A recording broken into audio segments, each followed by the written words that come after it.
I start by praising God, the compassionate, the merciful. Assalamu alaikum. Peace be upon the whole gathering. Marhaba, welcome.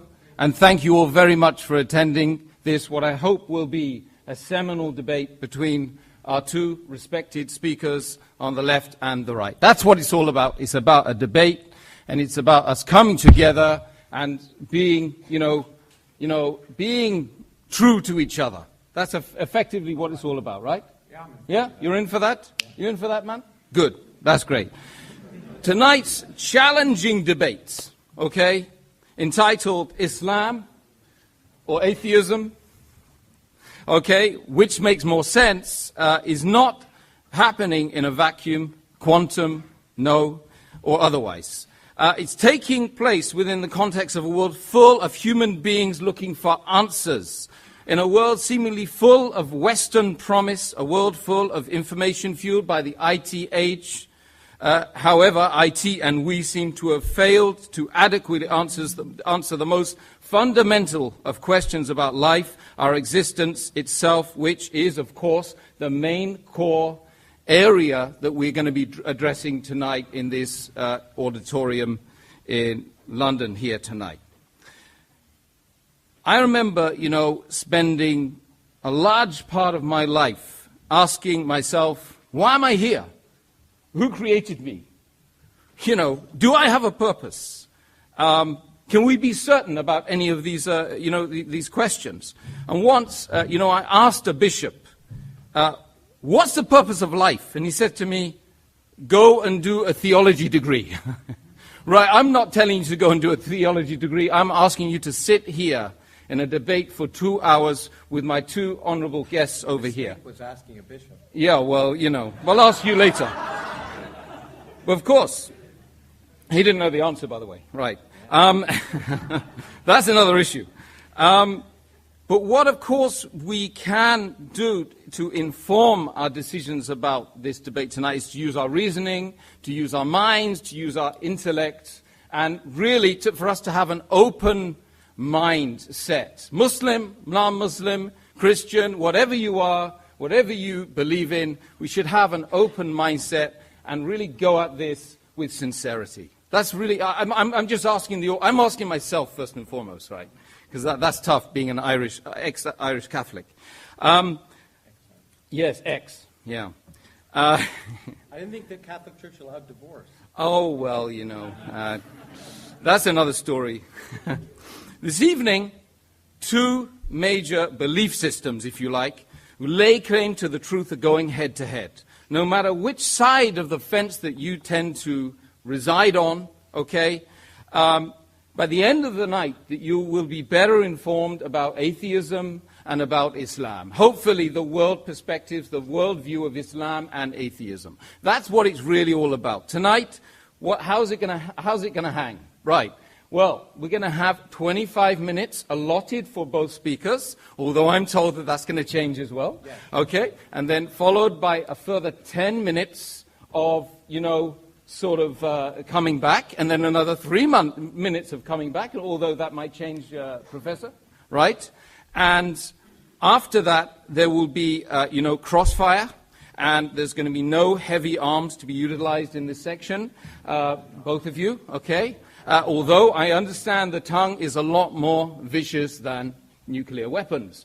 But what we're effectively saying after that is that you lovely people will get the opportunity to ask questions, make observations, hopefully on the topics, right? On the topic that we're talking about. And then there'll be 2 minutes closing remarks, a little presentation after that, and we'll all go home, and we've got to be out of here by 10 o'clock. I would urge the audience not to heckle the speakers, to be polite at all times, okay? And, to listen to each other afterwards as well. We won't want any blood or any fights, okay? And I'm sure that you guys, you understand why I'm saying that. So today, our first speaker, okay? Has this been agreed upon? No, I was told. Okay, good, okay. Wait, you want to go first? I don't care. Will be our brother, you say brother, he's a brother in humanity. You're my brother in humanity. He's my brother in humanity and in the faith of Islam. Okay. Okay, fine. It means God is great. Yeah. Okay. So, Hamza Andreas Dorsis, of course, he's actually Greek, not Pakistani. Please, he in fact is, you can see he's a little bit Pakistani, but anyway. He's a student of Islamic thought, a lecturer, a researcher for the Islamic Education Research Academy, and without further ado, I will call upon him to give his piece.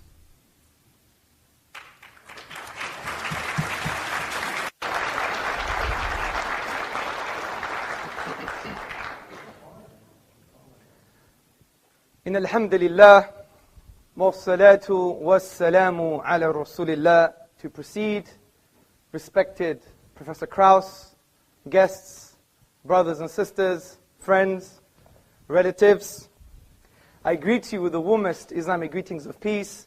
Assalamu alaikum wa rahmatullahi wa barakatuhu.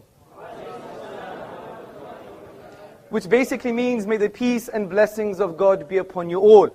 Today's question, Islam or atheism, which makes more sense? I would argue that if we use our reason, our rational faculties, we will definitely come to the conclusion that Islam makes more sense. And I'm going to use two simple arguments to verify that claim. Argument number one, Islam makes sense of the origins of the universe. Argument number two, Islam makes sense of the nature of the Quranic discourse. So let me go straight to the first argument, that Islam makes sense of the origins of the universe. Now, we all have had the same type of questions, well, most of us anyway. Why does the universe exist? Why is there something rather than nothing? And in response to that question, the grandfather of neo-atheism, Bertrand Russell, said, the universe is just there, and that's all. It's a brute fact.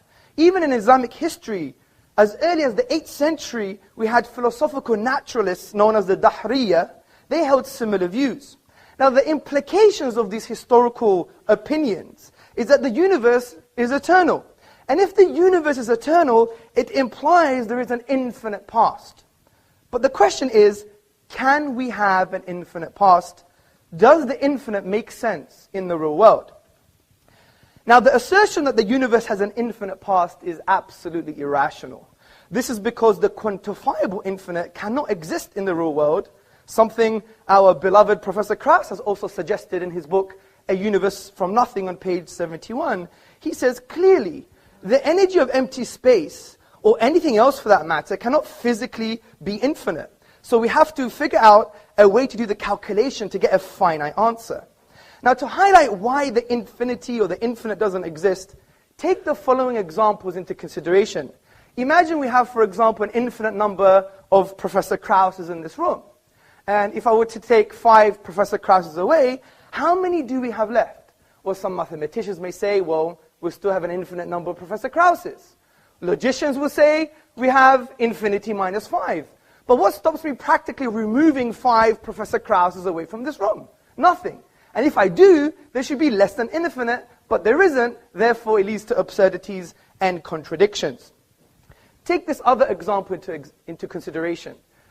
The distance between myself and Professor Krauss. We can potentially split this distance into infinite parts, but I can actually traverse the finite distance, which shows, as Aristotle, the Greek philosopher, said, that the infinite is potential, never actualized. And in light of this, mathematicians Kasman and Newman said, the infinite certainly does not exist in the same sense that we say there are fish in the sea. And this leads to our deductive argument. Now, for those who don't know, a deductive argument is a conclusion that necessarily follows from its premises. And to deny a valid and sound deductive argument is equivalent of denying reality. So listen to the deductive argument. Number 1, an actual infinite cannot exist. Number 2, an infinite history of past events is an actual infinite. Therefore, an infinite history of past events cannot exist. Therefore, the universe is finite. Therefore, it had a beginning. Now, this is a deductive argument. But we also have complementary evidence, which I call astrophysical evidence. And I'm not claiming to be a physicist. We have an established, acclaimed academic amongst us, so he could tell us the rest of the story. But what have cosmologists said? They have said, for example, Alexander Vilenkin, in his book, Many Worlds in One, which I believe is a friend of Professor Krauss, he says, with the proof now in place, cosmologists can no longer hide behind the possibility of a past eternal universe. There is no escape. They have to face the problem of a cosmic beginning. And just to note, even Professor Krauss in his book affirms a beginning to the universe. Interestingly, in Islamic thought, this has been discussed at length, and there is a unanimous conclusion that the universe is eternal. It began in the finite past, as the polymath, theologian, Ibn Taymiyyah wrote in the 14th century in his book, As-Safadiyya, so whatever is besides God, it is all makhluk, all created, originated, coming to be after not existing, preceding by its own existence. Now, since we have shown that the universe must have a beginning, there are 4 logical explanations for how the universe began to exist. Number 1, it was created via nothing. Number 2, it created itself. Number 3, it was created by something else that was created. And number 4, it was created by something uncreated. So let's discuss these together. Could the universe be created via nothing? Well, first and foremost, what do we mean by nothing? By nothing we mean the absence of something, and in this case, the absence of the universe. Now, why does our definition make sense? This is because we have deductively argued that the universe began, and therefore it was once not there. There was an absence of the universe. This is undeniable due to the deductive nature of the argument. So based on our definition, I think we can conclude that the universe coming into being or existence via nothing is impossible on logical, rational, and I would even argue empirical grounds.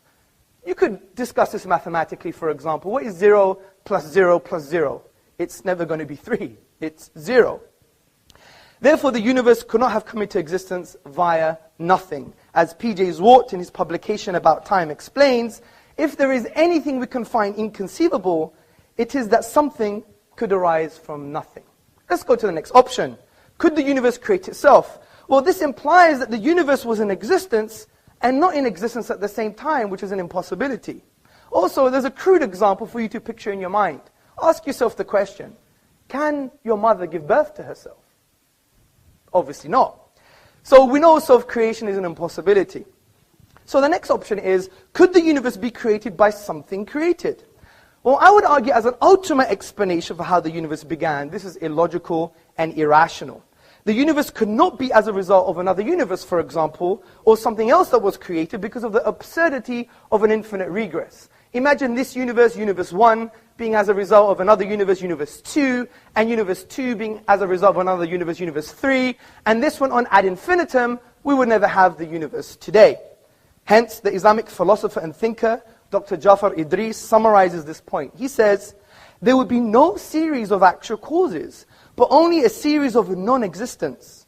The fact, however, is that there are existence around us. Therefore, the ultimate cause must be something other than temporal causes. So I would argue that the final possible explanation, which is the universe was created by something uncreated, is the most rational explanation.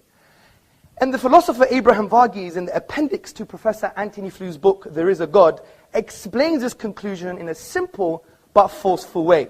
He writes, now, clearly, theists and atheists can agree on one thing. If anything exists at all, there must be something preceding it that always existed.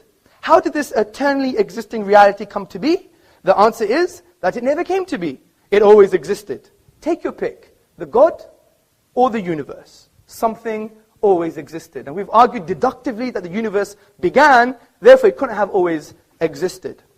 Now this doesn't mean God exists. It doesn't mean Allah, Buddha, Jesus, Yahweh exists. Of course not. That's a leap of faith. We leave that to the atheists. The point I'm trying to make here is that if we continue with our rational argumentation, using our aql meaning intellect in the Arabic language, as the Quranic discourse says, أَفَلَا تَعْقِلُونَ, do you not use your brains? If we continue using our brains, our mind, we will conclude something quite profound. Number one, that this uncreated creator must be eternal by definition because he's uncreated. Number two, he must be transcendent. As Ibn Taymiyyah, the 14th century philosopher and theologian, said, he must be distinct and disjoint from the universe. For example, if I were to create this lectern, do I become the lectern? No. Number three, this uncreated creator must have a will. Because if it's eternal and brought into existence a finite effect that began, like the universe, he must have chose the universe to come into existence. And a choice indicates a will, and a will indicates it can have a relationship with sentient beings in the universe. Number four, it must be powerful. It created the atom, for example. If you split the atom, ask Professor Krauss what happens. Fifth point, it must be perpetually knowing, because if it's eternal and it established laws, like the law of gravity, it implies it's a lawgiver. So therefore we can make the inference that it's perpetually knowing or perpetually intelligent, because it's eternal and created laws in the universe. Finally, it must be one. If we use the rational principle called Occam's razor, and by the way, many people don't understand Occam's razor, and I think Professor Krauss doesn't understand Occam's razor either when I read his book, but he could debate with me later. Occam's razor is not about physical causes, by the way, which has been misconstrued as a straw man in the Kraussian fashion. Basically, Occam's razor is that you must have a simple explanation, but also you must have the most comprehensive, which means what? It actually means that it has to have greater explanatory scope and explanatory power, because it can be complex, because it may deal with most of the questions. But concerning this reality about the oneness of the divine, the argument that the creator must be one is simple and far more comprehensive. If you say 2 or 3 or 4, then it's not simple anymore, and it doesn't answer all the questions. In actual fact, it creates far more questions than it answers, such as, how do 2, 3, 4 causes co-eternally exist? It doesn't make any sense. So I think we've concluded what the Quran concluded 1400 years ago, that there is a creator, he's one, he's unique, and he's transcendent. As the Quran says in the 112th chapter, say, he is God, the one, the unique, God, the eternal, absolute. He begets not, nor is he begotten, and there is nothing like unto him. Now before I move on to my next argument, I really want to have a nuanced discussion, a very nuanced discussion, which means if someone offers to talk to you, you have to talk to them back. And I wasn't offended, but I found it slightly childish when I asked someone in this room for us to have a chat, and he wouldn't have a chat with me, which I think is not very nice. But that's another story. And I want to do with some contention so we transcend this kind of what I would call atheist cliches. So what's the first atheist cliche? The first atheist cliche, I call it the Professor Krauss nothing cliche. And if you read his book, you will see that Professor Krauss was a highly acclaimed academic. I mean, I am nothing compared to him. That's true. He's right. 1 second. By the way, him making a statement is not an argument. I don't know why you're clapping like someone who's obedient slave. 1 point. Please, I have a time to keep. So, in his book, which I really like his book, I like his style, I like his rhetoric, he wrote in his book, A Universe from Nothing, he said that nothing is nothing with italics. And essentially what he's trying to say, he's trying to change the label nothing, which in the English language is a universal negation. But he's saying nothing is actually something, which is a quantum reality. And this is quite bizarre. And that's why you have to study philosophy, because you need to make conceptual distinctions. For example, imagine I was in the hallway and I said, I met nobody, and they gave me directions to this room. Or imagine if I said, for example, yesterday my wife made a great lunch, and it was nothing. Nothing tastes great with a bit of whipped cream. I mean, does this make any sense? And Professor Krauss' use of nothing is actually something. He also says in his book, in page 80, our universe will then turning to the quantum haze from which our own existence may have begun. And his own friend, Alexander Vilenkin, said recently, vacuum is very different from nothing. It's a physical object. But this is irrelevant almost, because even Krauss admits in his book that these are speculative and inconclusive conclusions. Because he says, I stress the word could here, because we may never have enough empirical information to resolve this question unambiguously. So I do respect what he's trying to do, but you would never take an inductive argument over a deductive one. Only someone intellectually challenged would do that, in my humble opinion. The second contention is that things can come into being without any cause. You you have a quantum vacuum or quantum reality, and there are some subatomic events that appear without no causes. I believe we have a strong defeater to this argument, and it concerns perceptions, and it rests on a Kantian argument. Now, I can order my perception in this room. I can see this very handsome young man. I can see the cameraman. I could see the wall. I can also reverse that perception.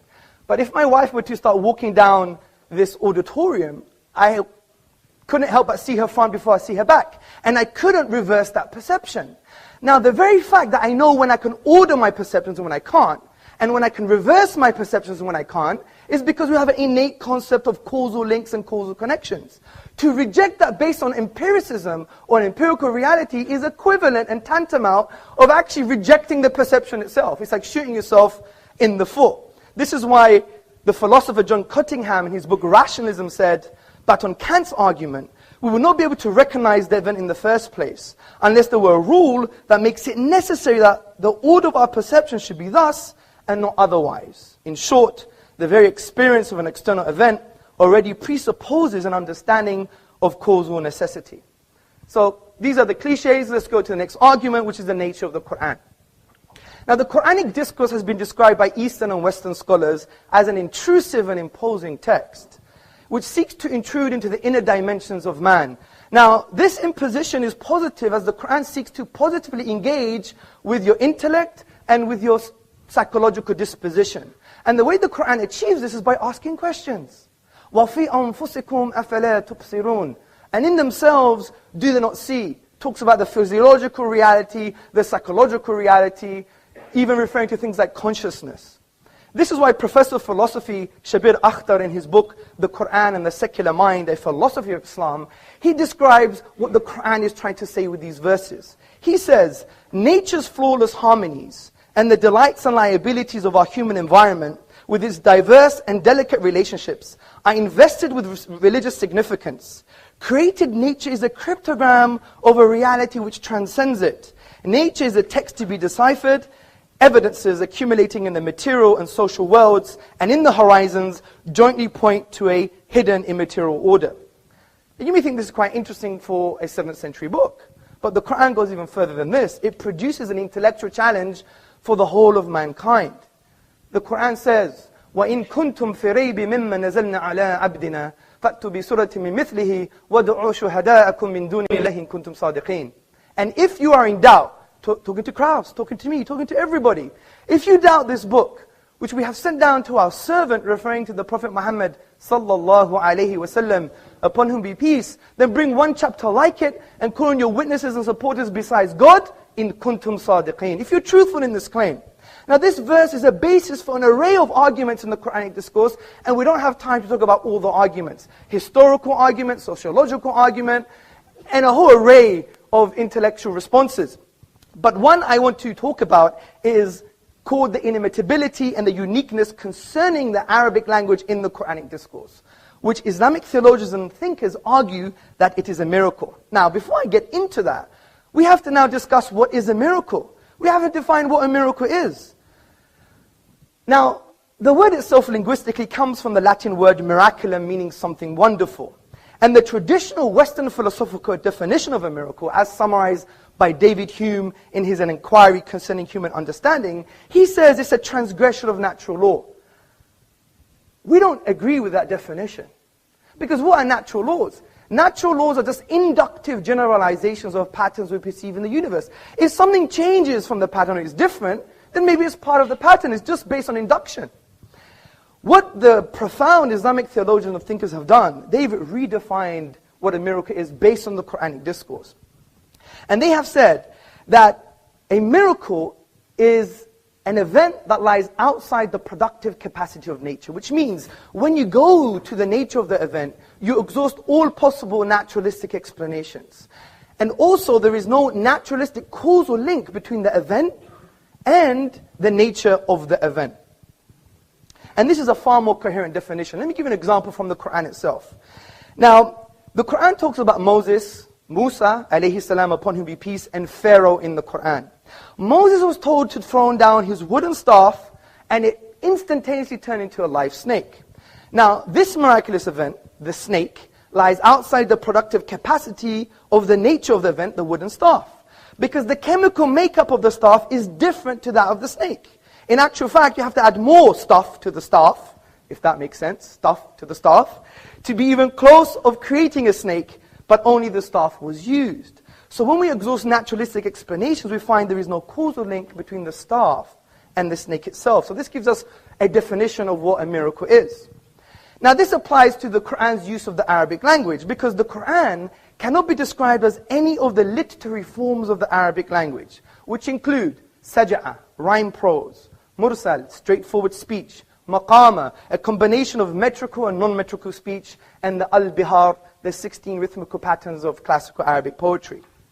Now interestingly, in classical Arabic, every expression falls within the known literary forms of the Arabic language. The Quran, however, de-scopes the Arabic language.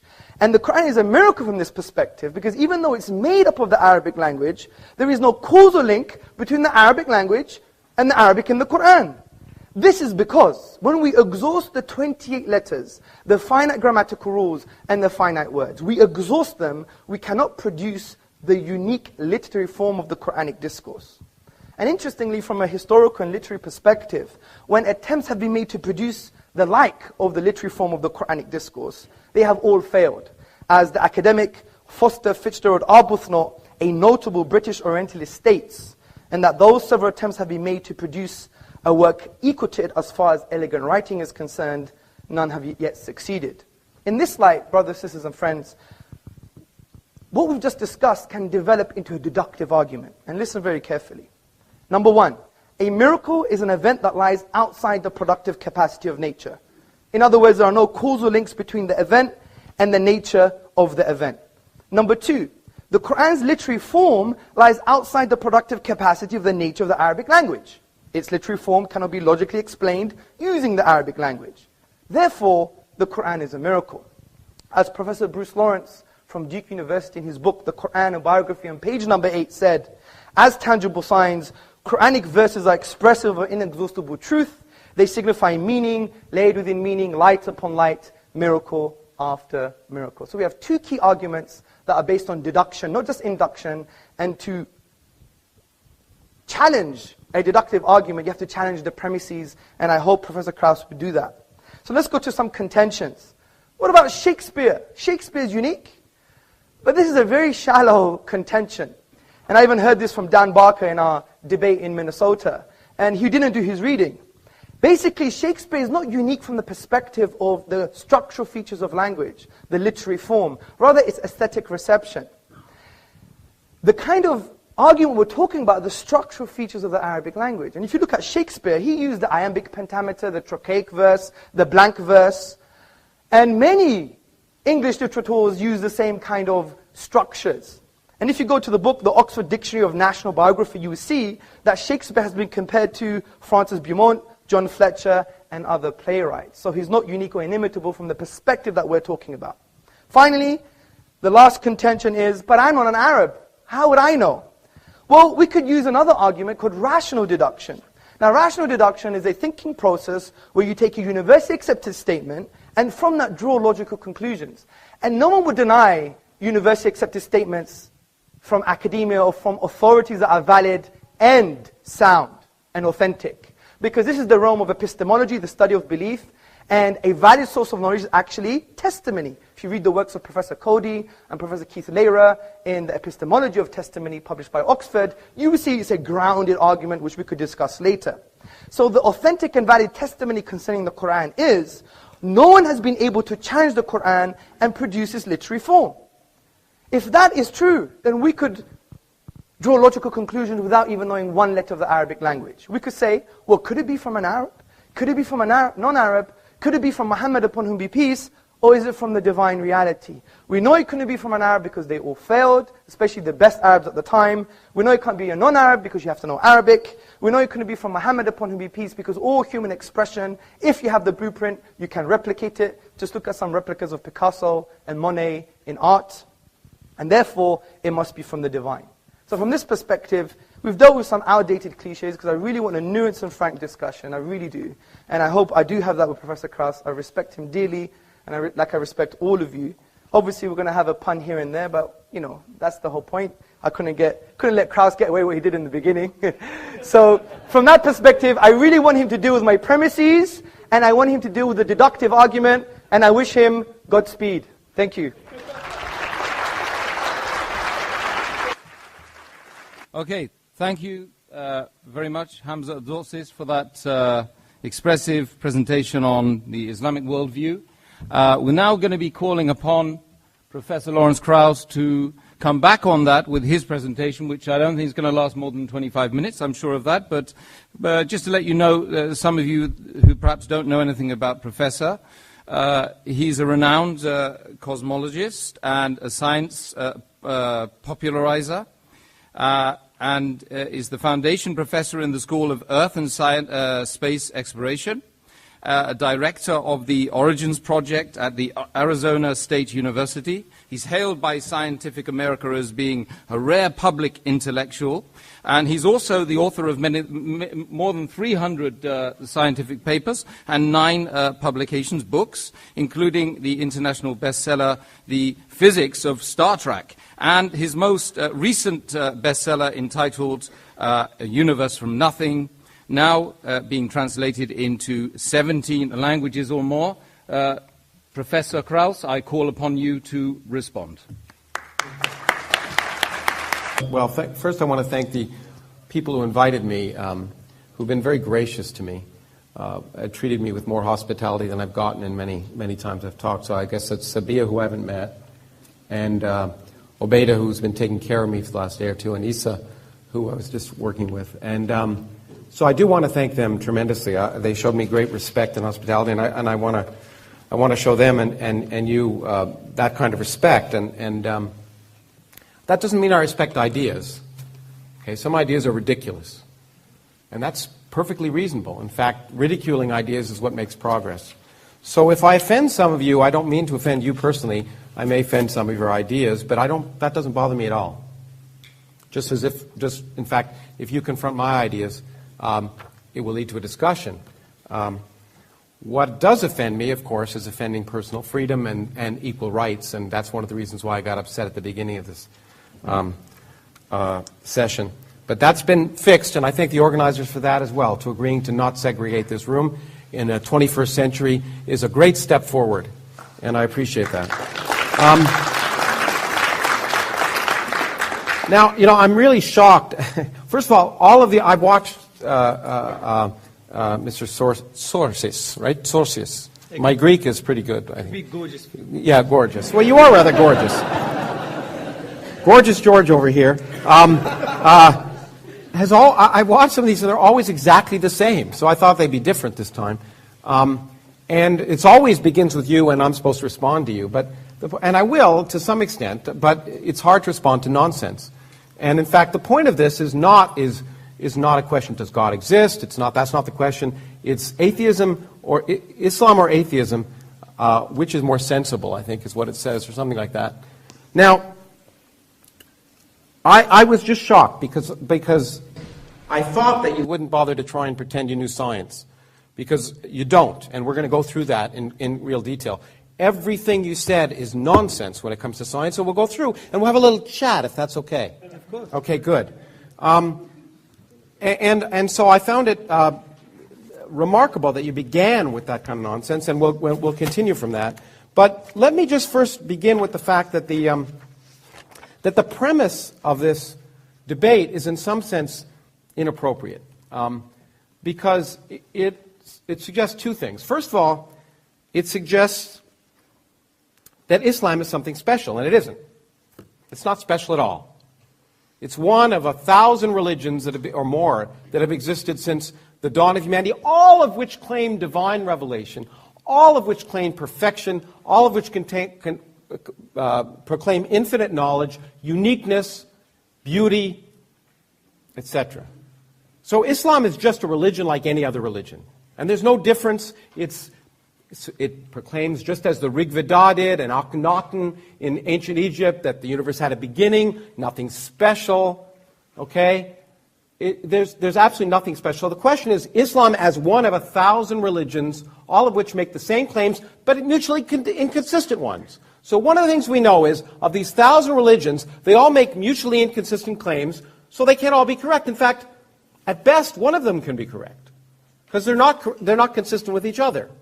So that means a priori, just a priori, and you know, like that, you like that term instead of a posteriori. I've heard you say that. A priori, Islam has a probability of 0.1% of being correct, because it's just one of 1,000 religions, and one of them is at most is correct. But since they all make the same claims, it's probable that none of them are correct. So treating Islam specially is inappropriate. Then atheism is somehow, as has been described, a belief system. It's not a belief system like Islam or Judaism or Christianity or the Norse myths or Zeus or Thor or any of the other myths that have been created throughout human history. All it's saying is, it's not a belief system. It's saying, you know what? We don't choose to believe that stuff because it's not sensible.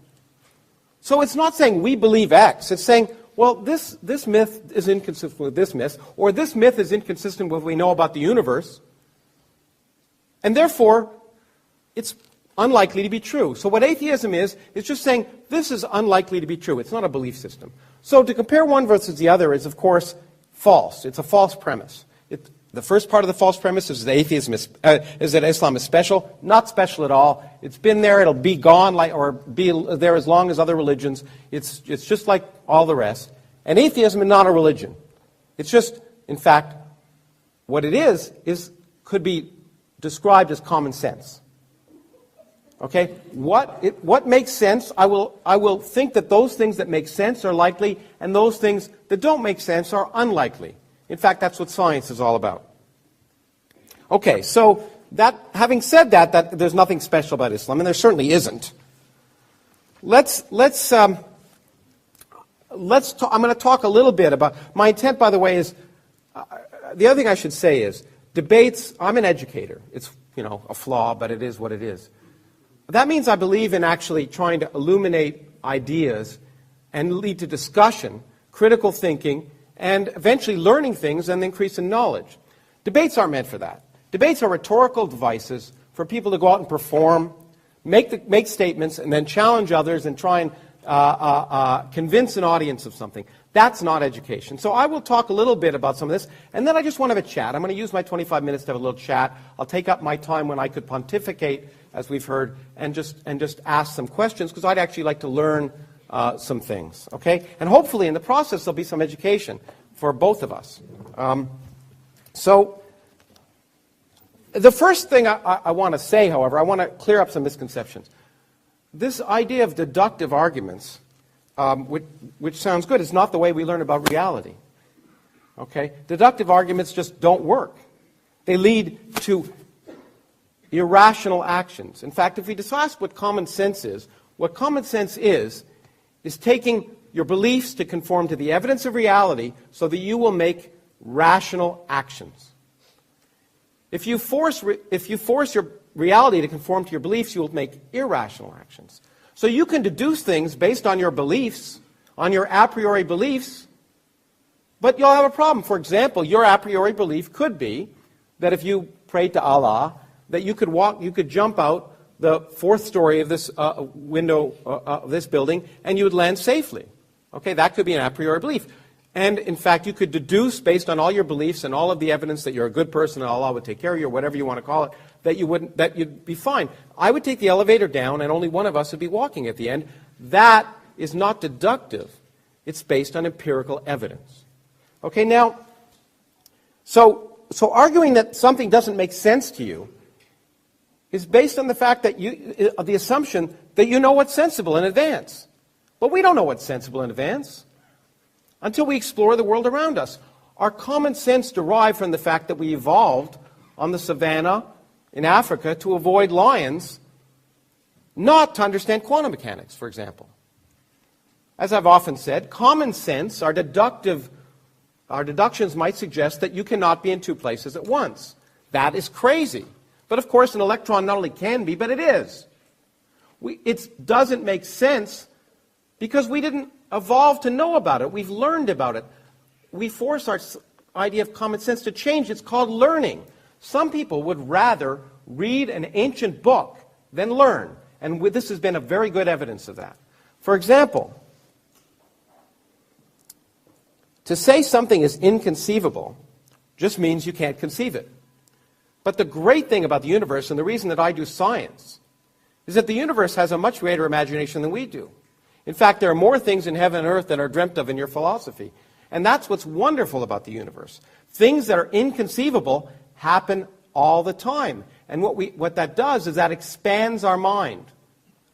And expanding our minds to conform to the evidence of reality is common sense. And that's what, when you call atheism, that's what that is. That's just saying, I'm going to accept the evidence of reality, and if something seems like it contradicts the evidence of reality or is irrational, I should question it. Now, there are a lot of ideas which gorgeous George over here, no, Mr. Sorhish. Zordzis. I've been to Istanbul and I'm trying to learn Turkish, but Zordzis. Mr. Zordzis. It's okay. Do you speak ancient Arabic, by the way? I could read and do a bit of grammar. A bit of grammar. You don't speak it then? No. So your presumption that it's beautiful ancient Arabic is just a presumption. You actually don't know what you're talking about. No, it's okay. I'll respond Okay. I just wanted to ask that question because I don't speak Turkish. I wanted to see if you spoke ancient Arabic. Well, I just want to ask, do you speak ancient Arabic? Yes, I do. Fluently? No, but I do speak it. Okay, but not fluently. كيف حال?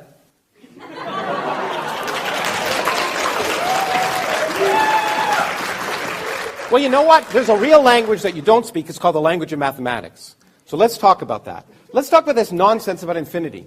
Let's take something physical. Let's draw a circle and draw a diameter. What's the ratio of the distance of the circle to the diameter? Do you know? You're the teacher. Do you know? You're the teacher. I know. I'm asking you a question. I want to have a chat. I don't know anything. Well, you've demonstrated that, but you ever heard of pi? Yes, I have, yeah. Oh, do you know what it is? 3.14 first thing you said. How many decimals does it have? I don't remember. An infinite number. Yes. Okay, so the physical distance of the ratio of a diameter of a circle to its circumference is an infinite number. Yes. What do you know? Now, when we talk about, what's amazing to me is you quoted Aristotle as the basis of science. Of course, Aristotle was the one that told us objects fall in proportion to their weight because he actually didn't do the experiment. He deduced it based on what he wanted. Galileo, of course, did the experiment, right? And we know, let's do the experiment here in front of you. So I'm going to take this object and this object. Yes. Aristotle would tell me which would fall first. Will you tell me which would fall first? Guess, okay. If you don't know. The book. Okay, look, you were right. Great. Okay, good. Why? Because there's resistance. Resistance to what? To the paper, right? Okay, exactly. Aristotle didn't know that. Yes, he didn't. Okay. Aristotle also claimed that infinity was impossible because indeed, as you pointed out, the distance from you to me could be divided into a half, and then a quarter, and then an eighth, and then a 16th, and that's an infinite thing. It makes it impossible. Yes. Well, the thing that Aristotle didn't know how to do, and you don't know how to do, is to sum an infinite series. 1 plus a half plus a quarter plus an eighth plus a 16th adds up to 2. Yes. Okay, so that kind of argument that infinity is impossible, it just doesn't make sense mathematically. Infinities do occur. Now, it is true in my book that I said infinite density or infinite energy is a concept that appears to be in contradiction with the evidence of physics. But that doesn't apply. All infinities are impossible. In fact, space could be infinitely large. There's no presumption that space isn't infinitely large. It could be.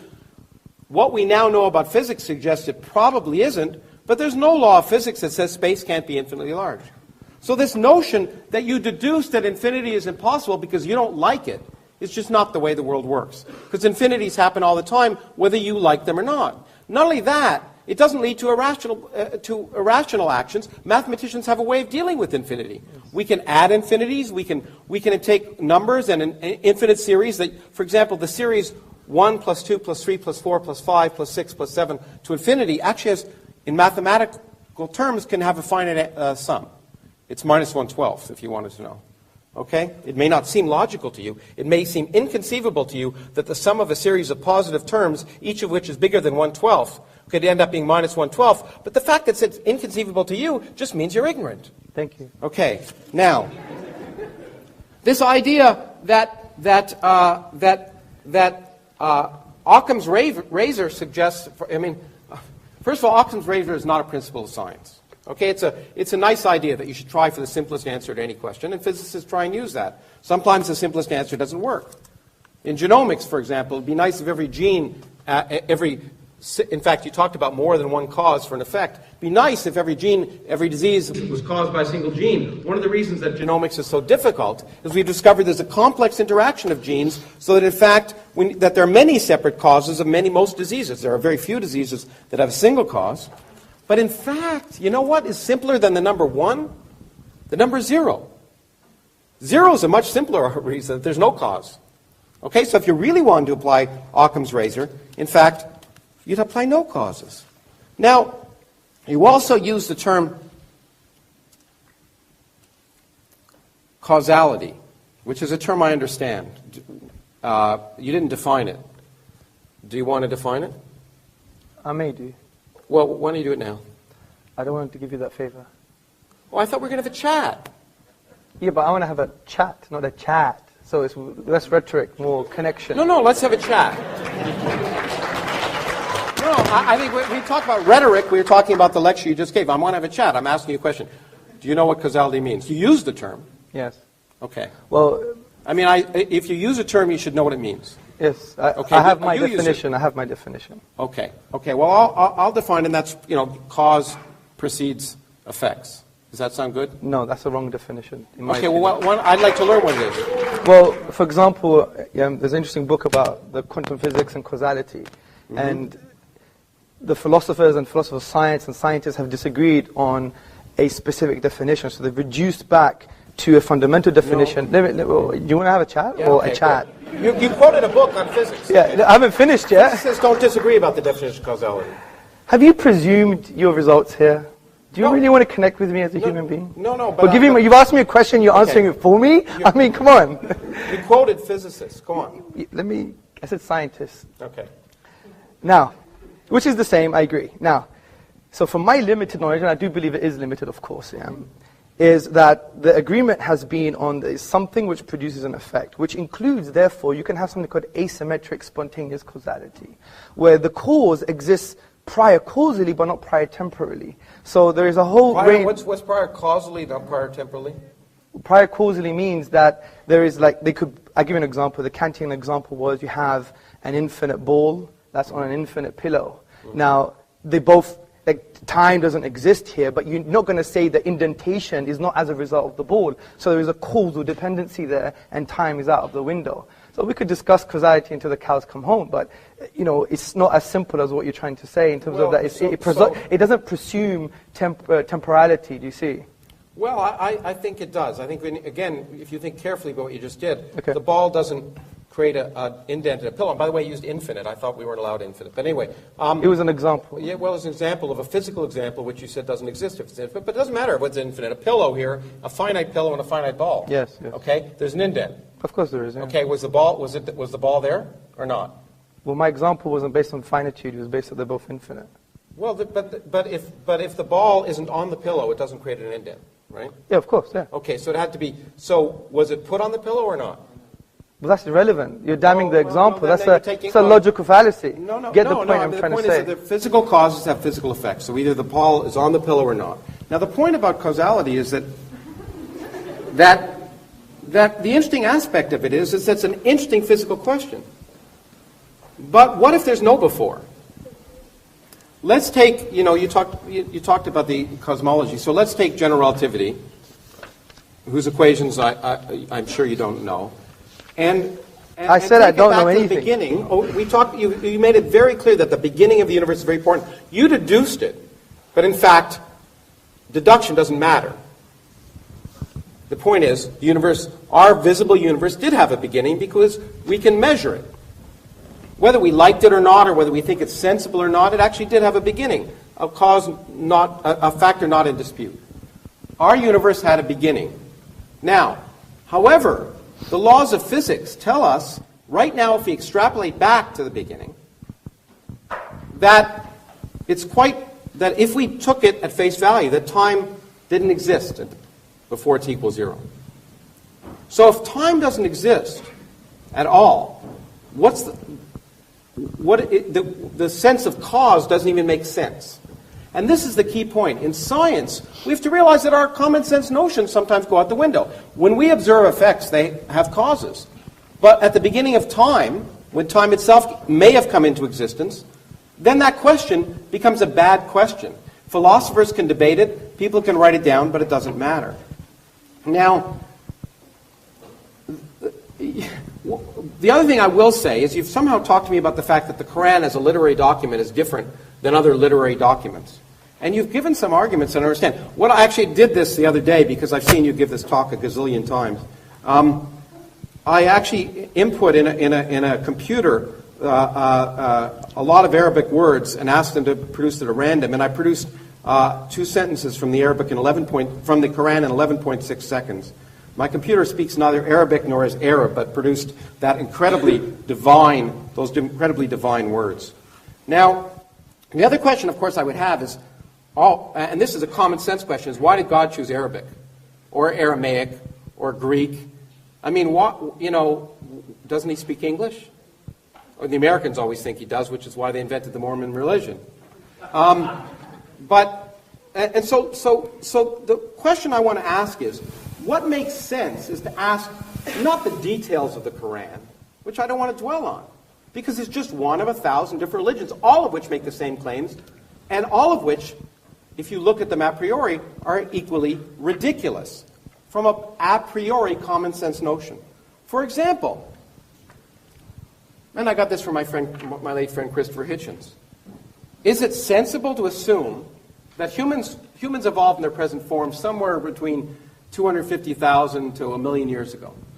So you have a God who creates a universe and has 4.5 billion years of life evolving, and then Homo sapiens evolve and live in incredibly awful conditions and for 250,000 years, and suddenly, in the middle of the desert, in a cave where no one can see it, he takes some poor schmo and says, I'm going to tell you the truth. And not only that, I'm going to allow you to save humanity. And, in fact, if people don't believe you, they're going to go to hell for eternity. And we can talk in great length, in great sadomasochistic length, about the torture they're going to have, and we can all enjoy it. Now, what about all those poor 250,000 years of people, of real people who were struggling to exist and survive, those poor people who were existing before that God decided to give his revelation to Muhammad? Why that? Why would a sensible God wait that long? And of course, the interesting question you have to ask is, why are the revelations always done when no one can see them? If you're asking a court of law, you'd say, well, you know what? It just doesn't make sense. Why don't once it doesn't call down from the sky so everyone can hear them? Why is it always given to people in private who then claim they've had a revelation? Now, why should I believe Muhammad's revelations any more than anyone else's? In fact, there's a young woman in the United States, in my country, who, as you know, had a revelation. You may know this. She had a revelation. God told her to drown her 4 children in a bathtub. And she did. Because God told her. She heard it. She heard it. She had a revelation. It was real. She heard words of incredible harmony and beauty that she'd never experienced before in her life, and she drowned her 4 children. Okay, now she's in a mental hospital for good reason. Because there's no evidence, that a sensible person would believe to suggest that God was telling her to drown the 4 children. Now, let me ask you, do you think Sharia law should be instituted? Oh, it depends how you define Sharia law. Do you know anything about Sharia law, sir? Well, I was going to ask you about it. I will teach you in the next round. Okay, good. Do you think, for example, that blasphemers should be punished? Blasphemers meaning? Maybe if I say, let's just say, and forgive me, let's just say I say that someone who married a 9-year-old girl is a pedophile. Yeah. And maybe that person is a prophet.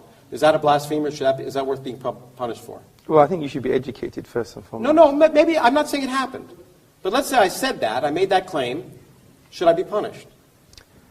In a court of law with justice, there will be a form of punishment, yes. Okay. So what about if I openly questioned the existence of God. In fact, said openly and preached in a room that there's no God. Is that worth punishment? This is full in our history. We don't have a problem with intellectual debate and dialogue. Okay. I even mentioned the 8th century Dahriya. So if I say that Allah is not God, but Thor is God, and people should worship Thor, and I go, and that it's not blasphemous. Well, it's wrong and it's childish, but I will have a discussion. But it's blasphemous to suggest. Is it blasphemous to suggest that Muhammad isn't a prophet? Well, from an Islamic perspective, but you have to understand there's a difference between public intellectual discourse and great, being deliberately rude. Okay, well that's. But we're all great. for intellectual discourse as per this big debate. Oh, but you say I should be punished if I suggest Muhammad was a child molester. No. I wasn't saying that. Did you say that? What I'm saying is, in an Islamic law, for instance, if you were to speak about something like this, and you would be taken to a court under certain conditions, then I would be punished. There may be a punishment, but generally speaking, it would be more edifying and educational. But should there be punishment? That's what I'm asking you. Should there be? Oh, you're asking me if there should be punishment? I think we should follow God's law, of course. So there should be a punishment? I think there should be a punishment if you're deliberately harming anyone else. For openly questioning. Well, John Stuart Mill had the same opinion. Openly ridiculing. No, there's a difference. Don't straw man my positions. Let me take a more clear example. You're straw manning my positions. Say you're a homosexual man. Yes. And you have sex with another homosexual man. Should that be subject to punishment? In the private home, it's outside of the Sharia law. If they did it in public, which doesn't even happen where you're from, then it's a different story. What would the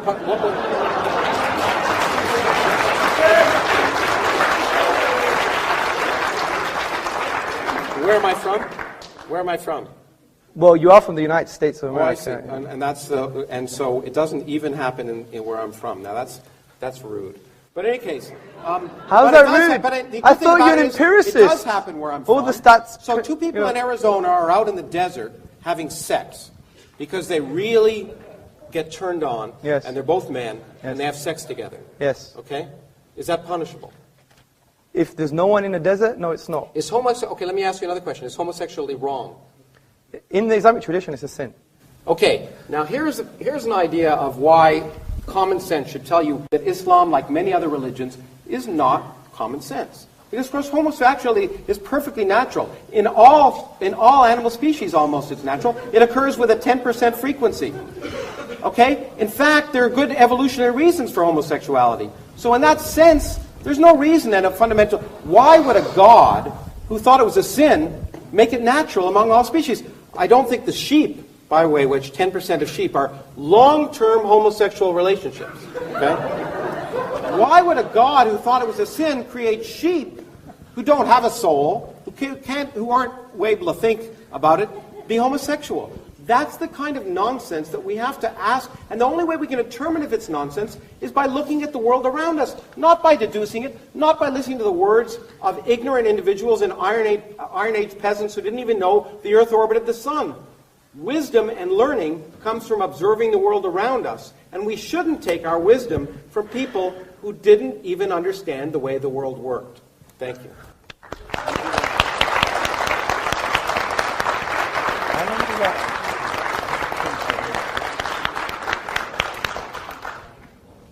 Professor Krauss, thank you very much for your presentation on the atheist worldview. It's not a worldview. I think it was actually more like a dialogue, nice to chat between you two guys. Actually, I was wondering when I should jump in and stop you guys. You know. Anyway, I'm sure Aristotle and Plato did the same thing. But now we've got something to sort of come back on from Professor. He's given a lot of food for thought. And no doubt, Hamza, in about 10 minutes, thank you. Possibly come back and answer some of those contentions brought up by Professor Krauss. Thank you very much, Professor Krauss. First and foremost, I think most of what he said was a red herring. A red herring is this very smelly fish that you pull across the path of running dogs. And the reason it was a red herring, because he said that I spoke about science. I specifically said... He knows better than I do. I specifically didn't use it as my key argument for the finitude of the universe. And he wanted to correct me on something that I didn't even mention myself. This is what you call, not rhetoric, not intellectual argument, it's what you call sophistry. It's rhetoric with crap, frankly. Now, and I'm not saying it to be rude, because it's a typical Kraussian fashion. a crowd-surfing fashion, trying to win over the whole audience, make a hoo-ha in the beginning. And, imagine I did that when I walked into, one day I had interfaith dialogue. And imagine I walked into a Jewish mosque or a hall that was public, and I basically said, I don't want to do things your way, but I want to discuss with you, but I'm not going to do things your way. Is that tolerance? Is that how you connect with other people? He wants to know about our tradition, but he won't even ask them, why do you have this? And another straw man, justice and equal rights. You think they're saying that because they don't have any justice or equal rights? My wife is up there, ask my wife. What's the matter with you? See, these presumptions from Fox News, you're an academic, but when you talk about Islam, it's based on the Fox News narrative, and I'm going to expose this in a minute. Now, the first point I want to make.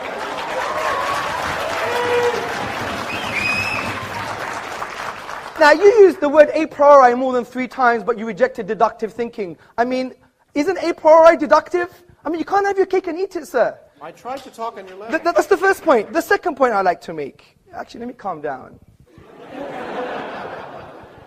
The second point I would like to make is that, see, we're not rejecting inductive arguments. Of course we're not. You're forgetting the inductive method, the scientific method. Do you know where it came from, sir? Do you know where it came from?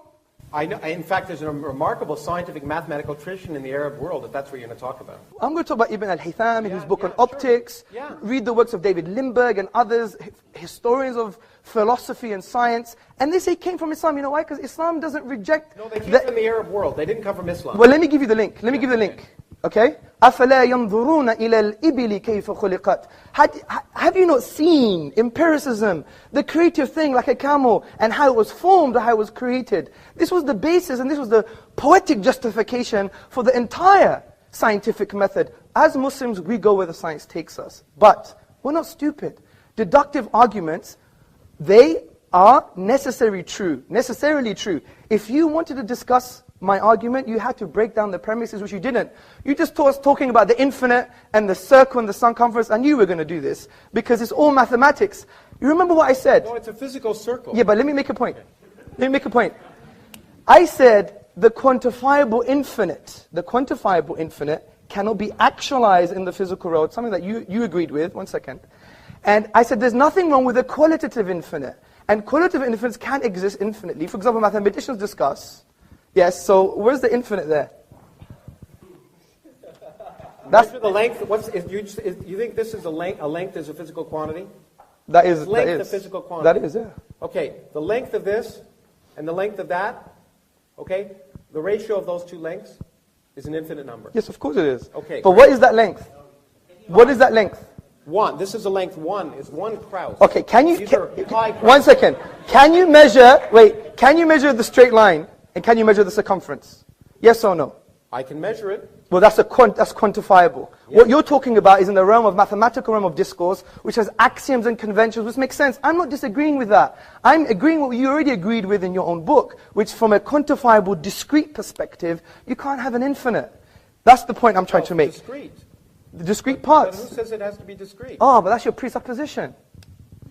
That's your presupposition. Actually, you brought your assumptions, Fox News, by the way, and other stuff, and you think you've got an answer. I have time. Let me finish this, please. Okay, because we're going to teach you different calculus. Newton invented a long time ago. I know, but calculus is based on axioms and conventions in the mathematical realm of discourse. It describes how things work. Yes. Let me make a point. So, that's the first point. Oh, dear. Okay, then you spoke about, for example, 0 is simple as Occam's razor. Again, you've misconstrued what Occam's razor is. Occam's razor is not only the simplest explanation, but it has to have greater explanatory scope and explanatory power. 0 has no explanatory scope or power concerning the origins of the universe from that perspective. I'll explain it how it does. The other point I like to make is you spoke about, for example, hell and justice, and look at all these people that are going to hell. Again, another huge straw man. You've misrepresented Islamic theology. We have a very nuanced theology, sir. I think the best thing to do, if you were sincere, you would have said, you know, Hamza, I don't get this. I haven't read this before. I'm just making my own mind up because I watch videos of Christopher Hitchens and he's an authority to me. I don't know much. Can you tell me what Islam says about this issue? That would have been better, wouldn't it? But again, it's a straw man. And when it comes to things like hell, we believe God is all just and all merciful, okay? No one disagrees with the concept of punishment, okay? You're not going to disagree with the concept of punishment, are you? So when it comes to people who haven't heard about Islam, there's a whole array of theologians like Ibn Taymiyyah and Al-Ghazali who said that there's going to be another form of justice for them. They may be tested on the Day of Judgment based on other prophetic traditions. It's not as simple as that. Okay, homosexuality is a sin. Again, you try to put words in my mouth, and that's not nice. That's not nice. I asked you questions. I didn't. You did, but then after you try to answer them for me, which is quite interesting. Now, see, we don't believe homosexual tendencies per se, are sinful. It's the manifestation of the homosexual act in public is sinful. Because we believe in our theology, let me just make the point, that we're given a package. We all have tendencies. People have tendencies, the polygamous, for example, or other people have tendencies that may be seen negative or taboo. Other people have tendencies concerning various different things. And we believe this is a package that God has given us. But we have an empowering philosophy which says that God, okay, when He gives you these tendencies, whatever they are, whatever kind of inclinations we have, we use our aql, our intellect, by understanding the divine reality and what He wants from us, because God would know me better than I know myself. And He would say, fine, you have these tendencies, this is how you shape them. This is how you control them. Like, we don't believe in, we should be agitated purely based on the bestial aspects of man, whether it's heterosexual or homosexual. And by the way, saying off to your mother is equivalent major sin as being a homosexual. So the point I'm trying to say is we don't condemn people per se. We don't say, I'm going to kill you. We appreciate every human being. They have spiritual needs, but we're not going to make up our own religion. We're not going to follow the Kraussian religion, whatever he says. We're going to follow the divine reality. If he says homosexuality is a sin, it's a sin. Just like drinking alcohol is a sin for the Muslim. Or, for example, being harmful to human beings is a sin. Right? Just because I have a tendency and I'm a martial artist and I want to harm people, does that mean now, God is wrong just because I have that tendency? I mean, that's not right. Anyway, I'm still looking for some strong counter-arguments you made to my points. There were no points to actually make any counter-arguments. Well, there were, because you didn't... okay, let's just put it simply. Infinity doesn't exist. Yes, it does. Okay. You didn't. No, I said the quantifiable infinite doesn't exist. I agree the infinite exists. Again, another straw man. The point I'm trying to say is this. We have a deductive argument that the universe is finite. If it's finite, it began to exist. If it began to exist, there are some logical possibilities. Please entertain those logical possibilities. If not, it's equivalent to you coming to my house, having a coffee, I'm talking to you, but you're talking to the window. And I know you have better morals and manners than that, because I know you're highly respected. And we do all respect you in some paradoxical way. But the point is, the point I'm trying to say, Professor Krauss, is that I think it's only fair if you want to pick and choose from the Fox News narrative that you actually trying to change that stance and say, right, what does Sharia law say? Do you have a book of Sharia law at home? I asked you so I could learn. No, but you were telling me. Do you have a book? Okay, do you have a book on Sharia law? No. And you make judgments, and okay, I have a book on atheism, I think it's based on nonsense, but I give you the intellectual epistemic respect to read your worldview. But you've come here you've come here blasé, almost arrogant, I don't want to judge you, and saying, it's all rubbish, I'm not going to take any of his arguments, I know better than you, which you said that, and I do agree in physics you do. And you've come here making judgments on Sharia law, you don't even have a book on Sharia law. That's why I asked questions.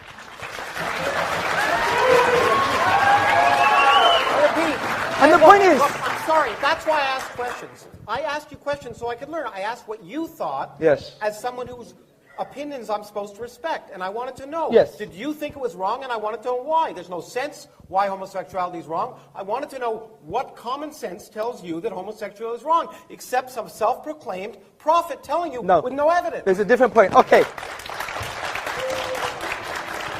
Okay, let me ask Professor Krauss a question.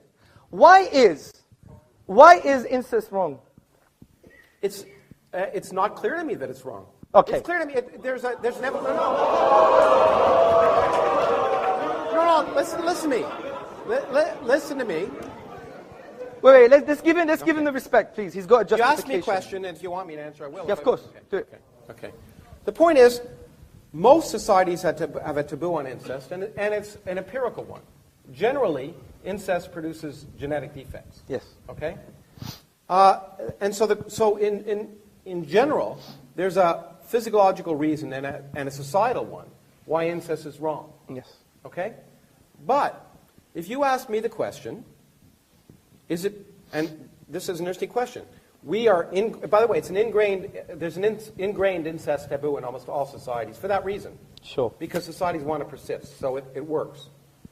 But if you ask me a priori, for example, the question, if a brother and a sister loved each other and used contraception, is there something absolutely morally wrong about that?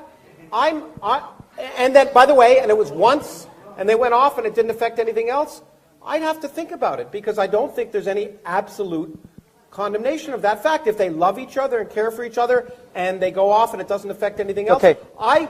Would I recommend it? No. Would I be particularly happy about it? But would I be willing to listen to those arguments? If they were rational, maybe. Okay, good. So, see, this is precisely the point I'm trying to make, Professor Krauss, is that I find it quite interesting. Someone who adopts an atheist position would have strong moral judgments about a religious tradition, whereas your moral judgments, at best, are relative and subjective.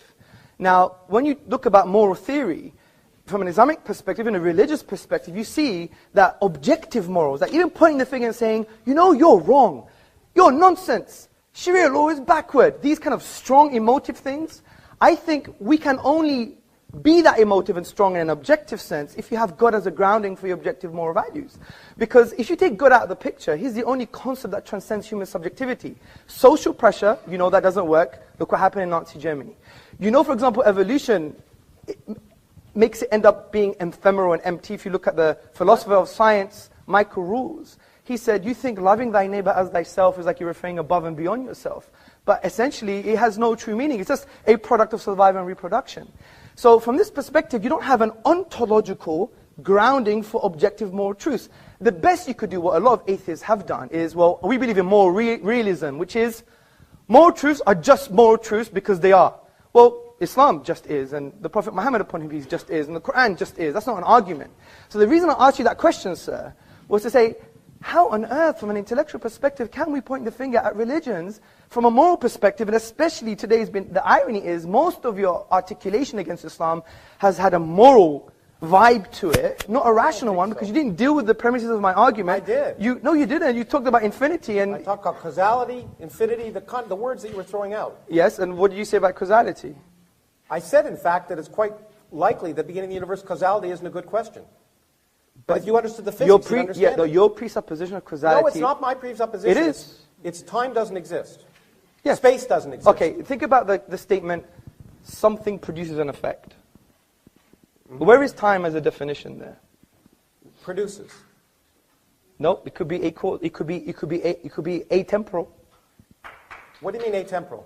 You Well, explain to me clearly what you mean in a physical way. And Okay. Don't just give me English language. Give me a physical example. Okay, let me give you, like your nothing is a physical example, yeah? Well, you haven't described what my nothing is yet. You read the preface, like a number of people did, but I don't know if you got very far. Actually, I read the whole book. I liked it. What's my nothing?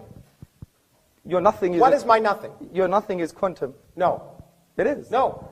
No space, no time, no laws, no nothing. But that's still a quantum haze. No. That is. No, there's no quantum. There's no universe. There's no universe. Nothing. Zero, zip, nada.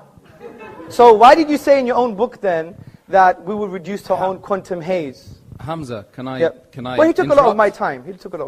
Yeah. Well, but did you? It's I kind took a lot of my time dissolving to answer my into a question. discussion. So we'll continue the discussion. Oh, we will do. Pontificate. No, of course. Okay. Yes. Okay. Thanks very much, Hamza. Please come and sit down, brother.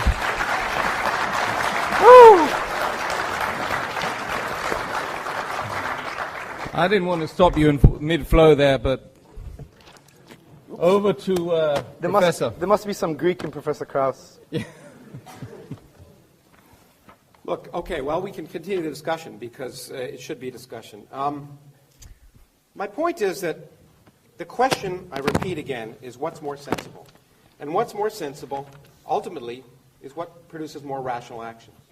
And I'm sorry, if you talk about tolerance, I get so tired of hearing people talk about tolerance, but then I hear people talking about blasphemers.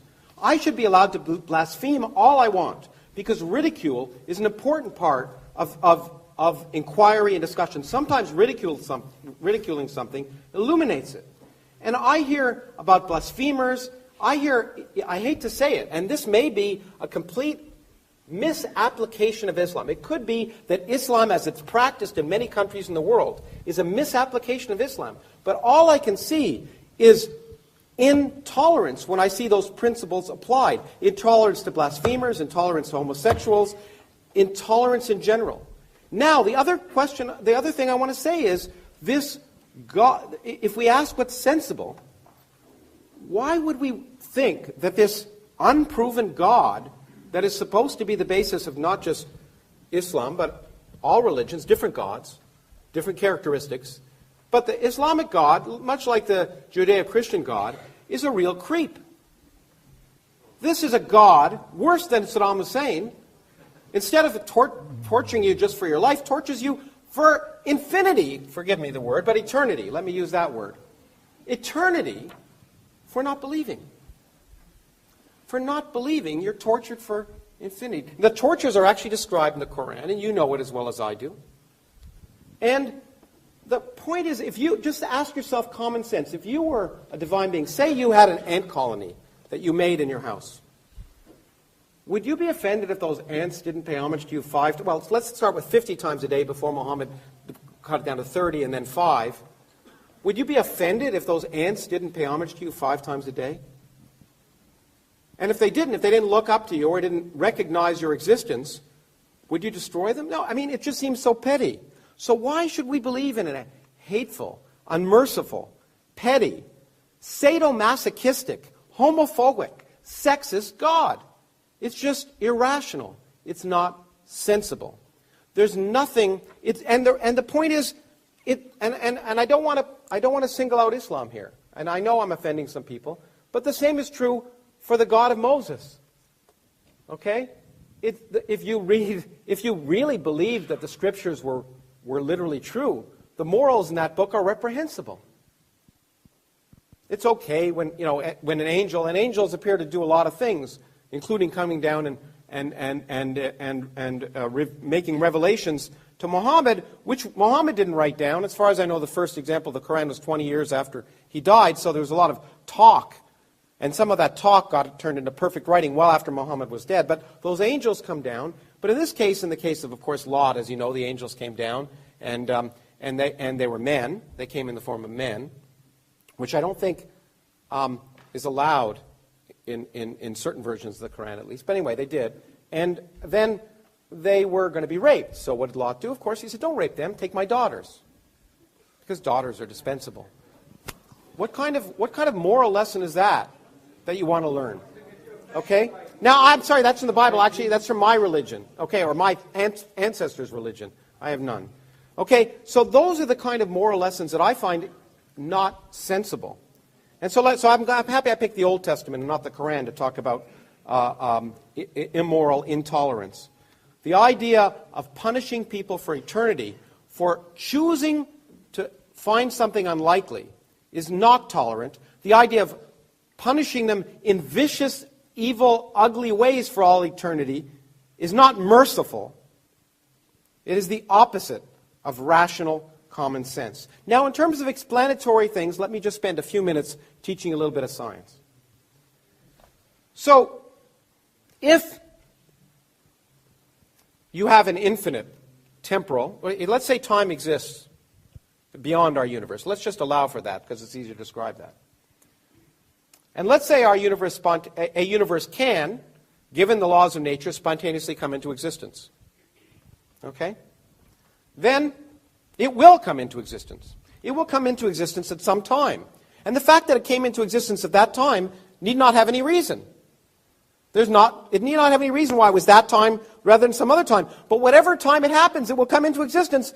And people can say, there's some significance to that. But it must happen somewhere at some time, and there need not be any significance, any purpose, any intelligence for why it happened now instead of then. It's guaranteed to happen at some point. Now, if you say, during that creation, there are laws, one of which is the laws of quantum mechanics, which can create a universe with zero total energy. By the way, and by creating a universe, I mean a universe that didn't exist. There was no space, there were no times, and no laws, in fact. And then you come in and you say, okay, if that universe is created spontaneously, it must be created at some time. So a universe must come into existence. In fact, an infinite number of universes can come into existence if time is infinite. Okay? It's certainly possible. Then a universe will come into existence, and you can say, let me predict the properties of that universe. Well, lo and behold, the properties of that universe happen to be exactly the properties of the universe we live in, including the structure of the fluctuations of cosmic microwave background that collapse to produce all the galaxies and all the stars and the planets and you and me. That's explanatory. There's no explanation at that level in any way in your book. So the explanation of a universe that could come into existence from nothing without any purpose, without any planning, without any reason, is explanatory. Now, lest I be misconstrued, that is just plausible. Because we do not have a full scientific theory. But to make the claim, as I know you've often made, that because that there are certain things we will never understand, is to misunderstand science. There are lots of things we don't understand today, and that's the reason to go out and do science. It's just like Darwin said, he said, in the evolution of species, I'm describing the evolution of species. I'm not describing the origin of life. We'll never understand the origin of life. We'll no sooner understand the origin of life than we understand the origin of matter. Well, of course, he didn't realize that we'd one day understand the origin of matter. Just as I expect in your lifetime and my lifetime, we'll understand the origin of life. We'll understand how chemistry turns into biology. By doing experiments, testing, and not forcing our predilection that it's impossible. I had a debate recently where somebody said, it's impossible for non-life to turn into life. Well, that's a nice statement. It's a nice belief. And it's a belief you can have, but it's a belief that can be wrong. And that's the great thing about science, which you can call atheism if you wish. It's you're willing to change your beliefs. You're not assuming the answers before you ask the question. You're not assuming you know what's divinely right just because you interpret a certain book to mean a certain thing, and someone else may interpret it to mean something else. You will agree there are different interpretations of every book, including the Bible and the Quran. And so to presume that you know divine truth before you've asked the universe is not sensible. And I don't think I'll take any more time. Okay.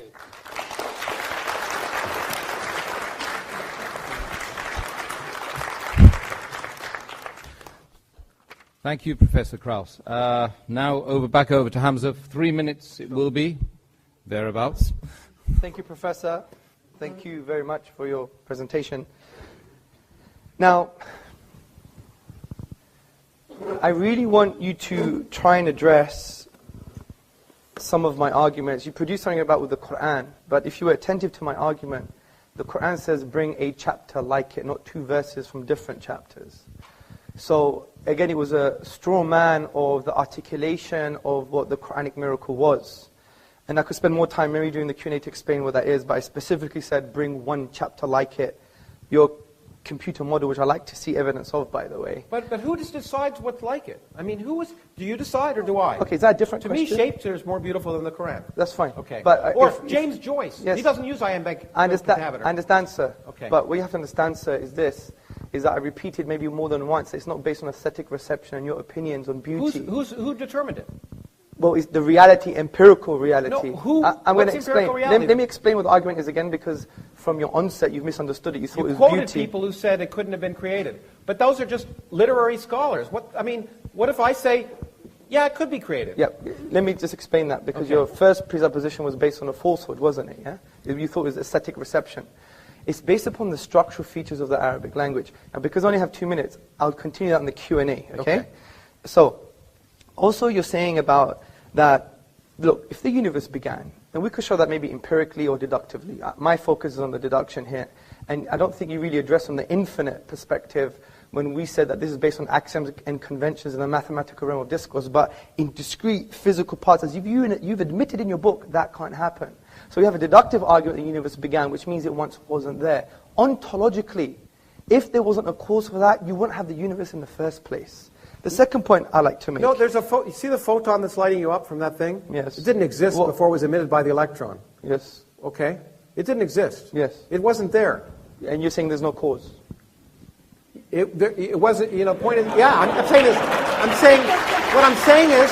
What I'm saying is, There can be physical causes for physical effects. Yes. Okay, but they don't have to be, but God doesn't have to pull the photon up. Just because the photon appears from nothing doesn't require something supernatural. I agree. But okay, so if a universe suddenly comes into second. existence where it wasn't before, it doesn't require something supernatural. But I already gave you a defeater to the argument that you assume that when things begin to exist, they may not require any causes. And that defeater was... Not any purpose. I didn't say cause. I just said if a universe can come into existence by physical causes, yes, where there's no universe to begin with, it will happen at some time. And your point was I it agree. happened, and therefore there's a reason why it happened, because it happened when it happened. Well, if it didn't happen then, it would have happened some other time, and we would have had this conversation at some Let's calm down. You're putting words in my mouth, okay? Okay. What I'm did saying you to say you, then? I'm not saying things like, I'm not talking about teleology. I'm not talking about there is a purpose behind. Don't use definition. Did you not say our universe came into existence for a cause and there had to be a reason for it? No, I didn't say reason. There had to be a purpose? No, I didn't say that. I said there is a cause. I thought you said there was an intelligence. You gave a whole long argument. Oh, that's after using conceptual analysis that you agree that there is a uncreated creator or a cause that was uncaused. Now, well, hold on, but forget all that. I just talked about our universe. Yes. Are you agreeing with me that our universe doesn't have to have any purpose or reason to create it? No, of course I'm not. I don't agree with you. Well, but that's not my argument. My argument is, deductively, was the universe once absent? Yes. Yes. If that's the case, then ontologically, which means the nature and source of reality, is that it couldn't have come into being without a cause. Well, okay. First of all, I hope it's that way, because that'd be easier to understand. Yes. Okay? It's possible that it's not that way. Okay? So if it has, and you could take this out of my time if you want, I don't give a damn. The point is that maybe time exists outside of our universe, maybe it doesn't. Let's just pretend it does, and then our universe came into existence, and there was a physical cause for that. That's fine, I'm fine with that. I'm fine with our universe coming into existence for physical cause, just like that photon being created. But as I pointed out to you, it's equally possible that these notions that we have in our brains, because we're humans living at a classical level, that time exists and is a continuous flow, may break down. And if they break down at t equals 0, then any sense of the word cause becomes nonsensical. The word cause is a red herring in your terms. It's not worth discussing. It may not be relevant to the creation of our universe because there may not have been any time before it, and therefore this notion that every cause, every effect has a cause may be irrelevant if there's no time. Now, I don't know if that's the case, but I'm willing to ask the question, and I'm willing to do studies to see if it's reasonable. Yes. I'm not willing to presume the answer before I ask the question. Well, of course, I agree. Okay. But the point is, the presumption here is that you require time, and that there's a specific physical definition for time. Now, the presumption is after t equals 0, you require time. That's absolutely true. The presumption that you require time at t equals 0, if you took the equations as they're written, time would go out the window. I don't have a contention with the physics. That's your job. No, but there's no. Yeah. But if you take it as they're written, there's no time. The time has no meaning at t equals 0. Okay, agreed. Great. According to the physics, I don't disagree with you. I highly respect that. But all of that is inductive in nature. No, it's not. Of course. What is it based on? Is it deductive? It's based on observation. Which is inductive. Well, no, it's empirical. It's empirical. You know, the problem is, it's empirical. Okay, well, what's empirical? Okay. Look, I don't care. Look, do you have an infinite set of observations? Mm-hmm. Have you had an infinite set of observations? Now, if you're going to tell me I read your something you wrote which really misrepresented science, you're absolutely right. If you're going to tell me science can never tell anything with absolute certainty. Yes. Okay. Except things that are wrong. Yes. That's what science can tell. I agree. Science can tell us the Earth isn't 6,000 years old. Good. Science can tell us that science can tell us many things, and so I don't disagree with you. Okay. I don't disagree with you. Okay, so the fact that science can lead us closer to what is the underlying reality is absolutely true, and the fact that science can't say with anything with absolute certainty is absolutely true, except what's wrong. Yes, I agree. Okay. And it can say certain claims, for example, that the moon split in two when he was there, is wrong. Now, I know you're going to say another red herring. misinterpretation. Another red herring. I know another red herring. But certainly, Loads of fish in this room today. No. Some people, as you know, some interpreters of that thought that was the case, but they're wrong. You agree with me? That's it. Do you agree that I'm making a different point here, Professor. Okay, all I'm saying is this is a book of words, and you can interpret it many different ways, and some interpretation of I'm those going to words address are that. wrong. I'm going to address that as well. But look, we're going from so many different issues. It's a typical strategy of not knowing how to respond to a particular point. Look, the point of interpretation, for example, the Quran, for example, if we read the whole of the Quran holistically, we understand that it's probably the only religious book that gives you tools of interpretation. For example, the Quran says there are some open-ended verses, ambiguous verses, and they're specified. So in linguistics, it's called intra and intertextuality. Now, therefore, it creates a scope of interpretation. Yes, I agree there's interpretation, but there are some things that lie outside of the scope because you don't know the language, you don't know the interpretive tools, you don't follow the scholarly tradition, etc. So there is, yes, I agree, a scope of interpretation, but it's fixed. So that is, in essence, the red herring. The point I want to get to What's here, different about that than, say, Christian theological's different interpretation of the Bible? well, that's There's no very difference, interesting. right? Well, for example, in the Protestant tradition, the reason they moved away from the Catholic Church is because they said, look, this is me and my book, and I can interpret the way I want. But now a lot of Protestants are coming back to the Catholic tradition because they're saying, how do I understand God's word? And that's why they see the church entity as an interpretive authority, do you see? So obviously they have their own confusions, but the book doesn't tell it how to interpret it. That's why you have the German School of Systematic Theology. The Catholic Church, which now accepts evolution, for example, would say, you're right, the book doesn't tell us how to interpret this ridiculous first But I just want to Genesis. get back to my original point, which is, So there's nothing unique about it. You keep pretending Islam is unique, and I don't see it. Can we deal with a point at a time? Okay. Yeah, Okay, okay. But you throw these things out. We believe And Islam if is I not don't- unique. If I don't Professor, challenge them, Professor, then they'll sound we as if don't they're believe Islam is unique. We believe it's a universal message. I believe it's one true God. Don't enslave yourself to your ego and your desires and the beast aspects of man or to the social pressure, loyal because I'm worth it. So it's But more free yourself from these shackles and worship the divine, which gives you true freedom. Because if you want real liberty, interesting, the word ruh in the Arabic language means soul or self. And it comes from the triliteral Soul or stem. self? Which one? Both. In different contexts, okay? Right, We just soul be is. nuanced, okay? Yeah. Not reductionist. So, What's a soul? You want to tell me what a soul is? well, when you die, you'll find out. Let me just get my point.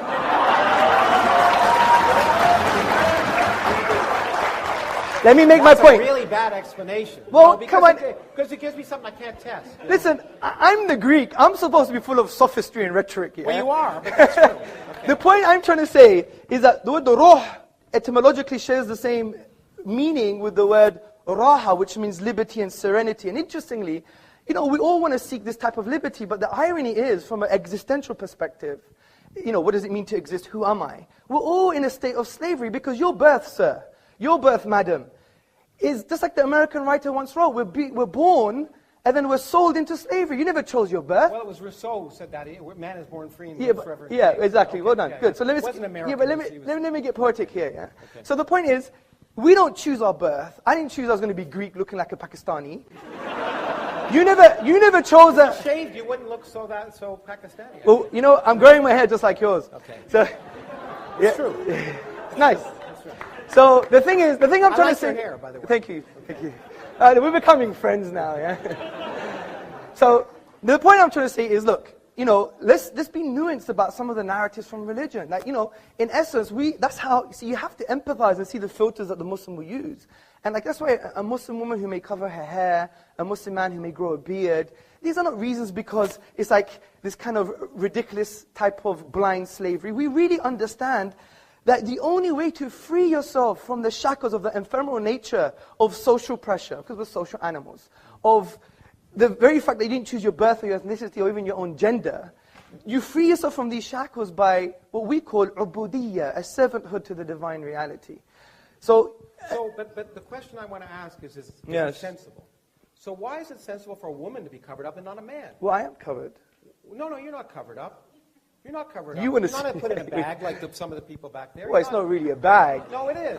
Yeah? As far as I'm concerned, it is. Okay, look, that's a different question. I'm not going to get into the moral judgments from certain traditions because at the end of the day, And by the way, they're all only Islamic. If you want me to offend other religions, I'm happy. No, I'm not saying that, Kras, but someone who is rationalizing incest doesn't have no more high ground to point the finger at Muslim women.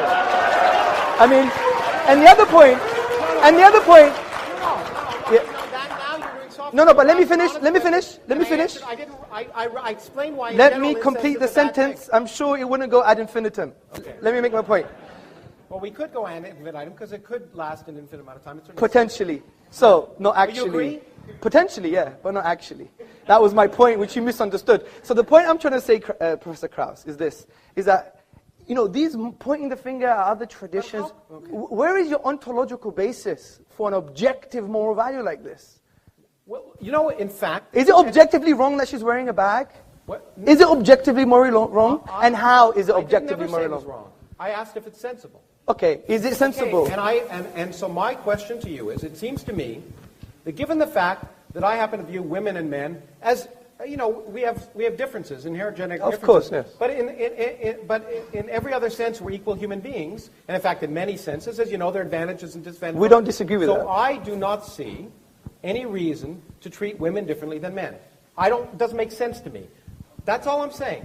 Okay, fair enough. Good. Okay. So the point is, when we make moral judgments, I know you use the word sensible, but other times we're making moral judgments. I don't talk, unlike you, I don't talk about morals because I try, in this sense, the question before us was not, is atheism moral or is Islam moral? It's, is it sensible? And when people act... So why have you spent 25 minutes pointing the finger and making moral judgments rather than trying to deal with my argument? I didn't make For example, you thought... a moral judgment about your misinterpretation of whether infinity is allowed in physics. I didn't make a moral judgment. I never said that. I made a factual I never said that. I said it makes sense in physics because you need the mathematics to correspond to physical reality. I don't disagree with that.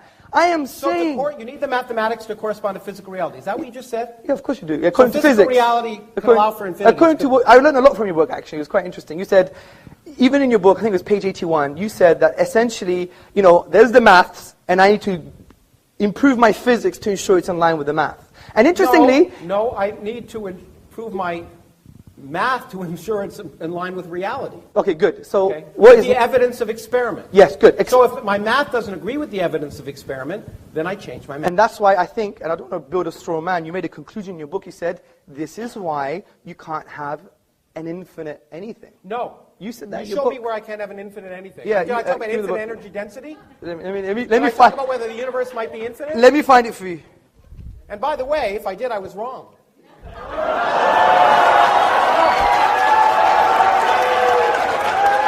I mean, One second. That to me, That's honorable. That is honorable. No, that to me is the worst kind. That's honorable. No, that is honorable. I admit. Offensive about these arguments is you quote people as if what they say matters. But the great thing about science is there are no authorities. I agree. There are no scientific authorities. Everyone can be wrong, and we all are. That is honorable. That is including honorable. the I have people to. who claim to be, including Benedict before he stopped being Pope.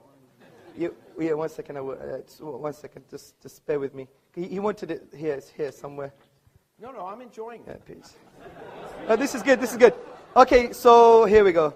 Infinity is not a pleasant quantity, however, at least as far as physicists are concerned, and we try to avoid it whenever possible. Clearly, the energy of empty space, or anything else for that matter, cannot be physically infinite. The energy of anything. No. You said... Sorry. Or anything else for that matter. The energy of anything cannot be physically infinite. Where's that there? The energy of empty space or the energy of anything else. You're reading another book now. I wrote it. Well, Mohammed may not be here to talk about the Quran, but I'm here to talk about my book. And you don't even know your own book. And my book says, I repeat. Yes, do that. I repeat. Maybe I should change it into Arabic so you understand it. But the point is, the energy of empty space or the energy of anything else cannot be infinite. Oh, okay? Okay, That's fair enough. what I said. Okay, good. So really, it's suggestive of my point. No. Sorry. It didn't say space cannot be infinite. Did you get this signed, by the way? It didn't say space. Oh, yeah. It didn't say space cannot be infinite or time cannot be infinite. Good. Because they perfectly well can. Okay, good. But there's another point you made. Wait. The other point is... you're making a big mistake to try and talk... No, I'm not. You'll be happy to show me what you said if I misquote you. Listen, Okay. Professor Krauss, I can only read your words when you say, or anything else for that matter, means or anything else. But I know I shouldn't have... Was that paragraph about energy? Yeah, but... Okay, just ask me. Also, there's a context now. But when it comes to religion, there is no context. No, there is. But when it comes to physics, there's a context. No, I talked to you about the fact that different interpretations lead... Fair enough. I agree. I agree. People have interpreted the Quran incorrectly. I agree, Professor Krauss. But listen to this. What you have to understand is this. Do you agree that the universe started at a finite time ago? Do I agree? Yes. The Because you made that point. 13.72 billion years ago. Yes. It's as far back as we can go to about the first millionth of a 10 to the second. minus 43 or something. Well, no. Has it changed? Empirically, we know it to about a millionth of a second. Yeah. Okay, excellent. Of course Good. it started finding So, time good. ago. Exactly. So, that I said was suggestive evidence for my deductive reasoning. Okay? Well, it was suggestive evidence for the Rig Veda, Akhenaten.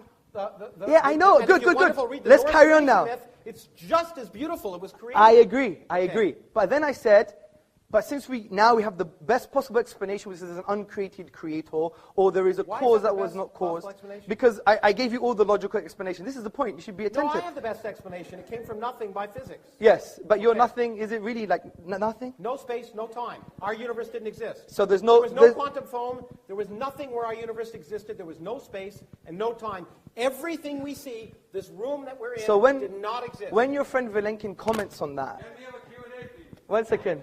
So when your friend Alexander Vilenkin, who's a renowned cosmologist... Yeah, a good friend, A yes. good friend. I mean, I read some of his works. It goes way beyond me. I have to admit And in that. fact, you know what?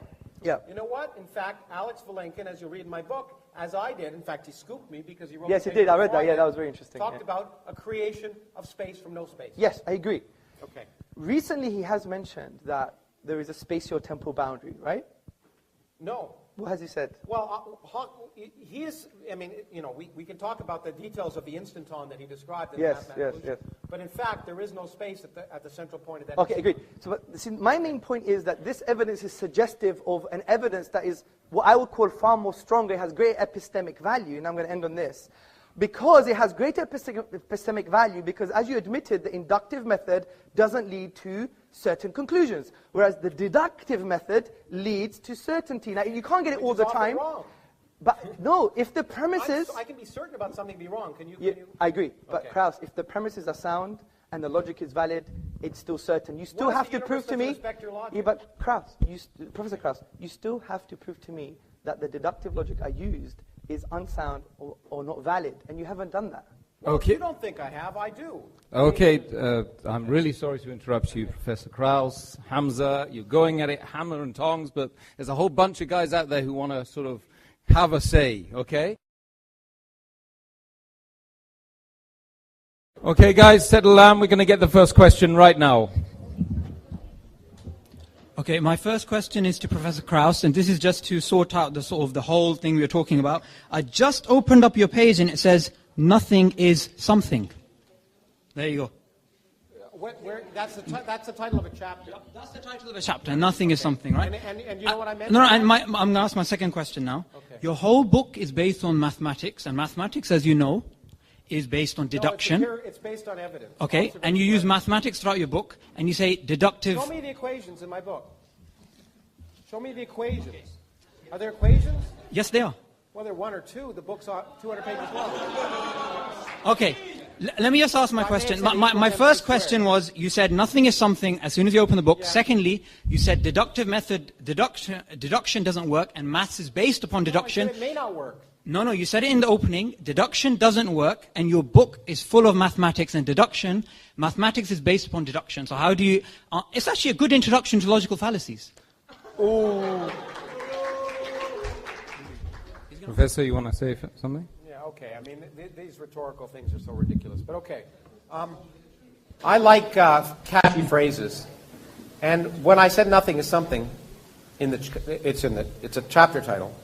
My point, which many philosophers don't understand, and I guess anyway, is that nothing is a physical quantity. It's not a philosophical quantity. It's not an imaginary quantity. Nothing, in physics, is the absence of something. So therefore, to understand what nothing is, you first have to ask the question, what is something? And to do that requires a lot of work. It's required all of the work of the 20th century of a lot of bright people, experimentalists and physicists. So what I tried to do is explain what we mean by something so that people could actually learn what you mean by the absence of something. I tried to be very clear and accurate. So it was just, in fact, since I wasn't trying to convince people of anything, I was just trying to explain it. The point is, in physics, nothing is the absence of something. So to understand what the absence of something is, you have to describe, you have to know what something is to know what the absence of that thing is, first. Secondly, mathematics is mathematics. You're absolutely right. but physics isn't mathematics. I did a degree in mathematics, and I did a degree in physics. I learned I wasn't a mathematician, and more importantly, I learned many of the best mathematician colleagues of mine weren't physicists. Because the universe, the way physics works, is that we make mathematical models of reality, but we don't decide that they're right. We say, in fact, I do it all the time, and most of them are wrong. I sit on a good day trying to make a mathematical model that explains reality. They go out and test it, and 99.99% of the time it's wrong, because that's the way science works. If it didn't work that way, anyone could do it. So it's not inductive in the sense, the mathematics is a useful language. In fact, it's the only useful language to describe nature, as far as we can tell. But it doesn't, we don't decide. Mathematics can describe an infinite number of universes. You can write mathematical descriptions of an infinite number of universes. Most of them are in our universe. The way we determine if they're our universe is we go out and do experiment. Science is experimental. Without experiment, pure thought leads nowhere. If you locked a particle physicist in a room and asked her to come up with a theory of reality without any experimental observation, she'd come up with the wrong answer. Okay, you didn't actually answer the question there. Yeah? Just to reiterate, because you didn't actually answer it. Yeah, you said deduction doesn't work. No, I didn't. No. Yes, you said it in the opening. I said your it book. doesn't have to Okay, work. let me just repeat the It's question not- because you didn't understand the first time, right? You said deduction doesn't work, and your book has mathematics. And what I want to ask you Okay, is, fine, I agree with you. Next question. Okay, what is deduction? That's my question. What is deduction? Do you even know what deduction is? Because I studied mathematics at university. You know I don't even what? think you I know don't what it really- means. you know What is what? deduction? You know what? Yeah. What is deduction? Let me just say, let me just say this, okay? You can make definitions of things. I can try and figure out how the universe works. I'll make progress, and you'll sit here. Okay, thanks very much. Next question, please.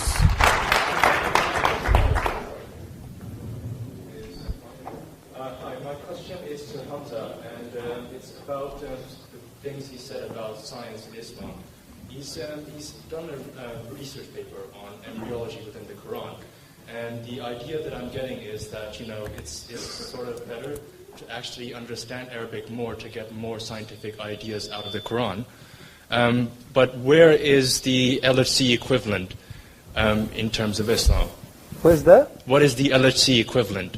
LHC, Large is Hadron it a- Collider equivalent. Large Hadron Okay, Collider. in Islam. Yes, or genomics. I mean, wouldn't it be a better idea just to study the Quran and come out with these results? Okay. And when can we see It's those a good big question. results? The first point is that essay that was written wasn't to show that the Quran gives science. If you read the essay, it basically says the Quran is very general and at most places concerning science quite ambiguous. Now in Islamic theology, these verses are what we call teleological. They're there for specific ends, just to make you think. Like frankly, only someone really silly is going to think that you're going to find quantum physics and embryology in a holy book. That's not the divine. That's not the will of the Creator. And St. Augustine said for the Bible, too. The Bible isn't scientific. Yeah, but it's not a scientific book. Yeah, anyone like says Al-Shatibi, he was a theologian, and he said, look, this book, the Quran, is there to make you think about the most important questions about life, man, life, and the universe. Who am I? Whose am I? Why am I? For whom am I? These existential questions. And I yes, agree with that, by the way. I think it probably is that. thank you, sir. Okay. So the point I'm trying to make here from the embryology perspective is to show not that the Quran is scientific per se, but that its language is not representative of a 7th century science. That was my main point. So it's got nothing to do with the fact... Wouldn't there be more? Sorry? Wouldn't there be more science in there? No, but why should there be? My main... No, but Well, in some cases there is, but not in terms of here are the details. It's more like, the unique thing about the Quranic discourse, for example, when it talks about natural phenomena, it will present a word, for example, and that word will have a scope of meaning. And you could check this meaning out for yourself. And interestingly, it's aligned with past errors and future accuracies as well, which is very interesting. So, yeah, but I would argue that in some cases that you do see future accuracies. However, I don't believe. Let me make my point. My argument for the Quran is not a scientific one, because I believe science, as Professor Krauss admitted and really didn't answer somehow, was that the inductive method doesn't give you certainties. So we believe the Quran we can prove deductively, and it tells us to do the science, to see how things work. We may be wrong or we may be right. So it would be only erroneous to say that something that is deductive can be proven via something that's speculative or inconclusive. And this is why I empathize with you. The current trend in our modern, what we call da'wah, propagation of Islam, is heavily reliant on science. But we have to understand what science is. That's why I wrote the essay on have we misunderstood evolution. I don't deny the science of evolution. I just go to modern academics on the philosophy of science. And there are issues, like the problem of hard or weak empiricism, the problem of induction, falsification, and so forth. So from that perspective, I think you've misunderstood the point of the paper. But I hope I elaborated. Paper to suggest that evolution was not as well and tested a scientific idea as gravity or quantum mechanics. We make new drugs based on it. In fact, the evidence of evolution makes evolution a fact. Okay. I even addressed that. Yeah, and I tried to read it, and it seemed to me that you were suggesting it wasn't. But anyway, I may have misunderstood it. So I'm willing to agree that I may have misunderstood it. But that's the lesson I was getting out of it. Okay, good. Maybe we could have a coffee afterwards. Okay, we're going to go to the Jazakallah khair. We go to the next question, please.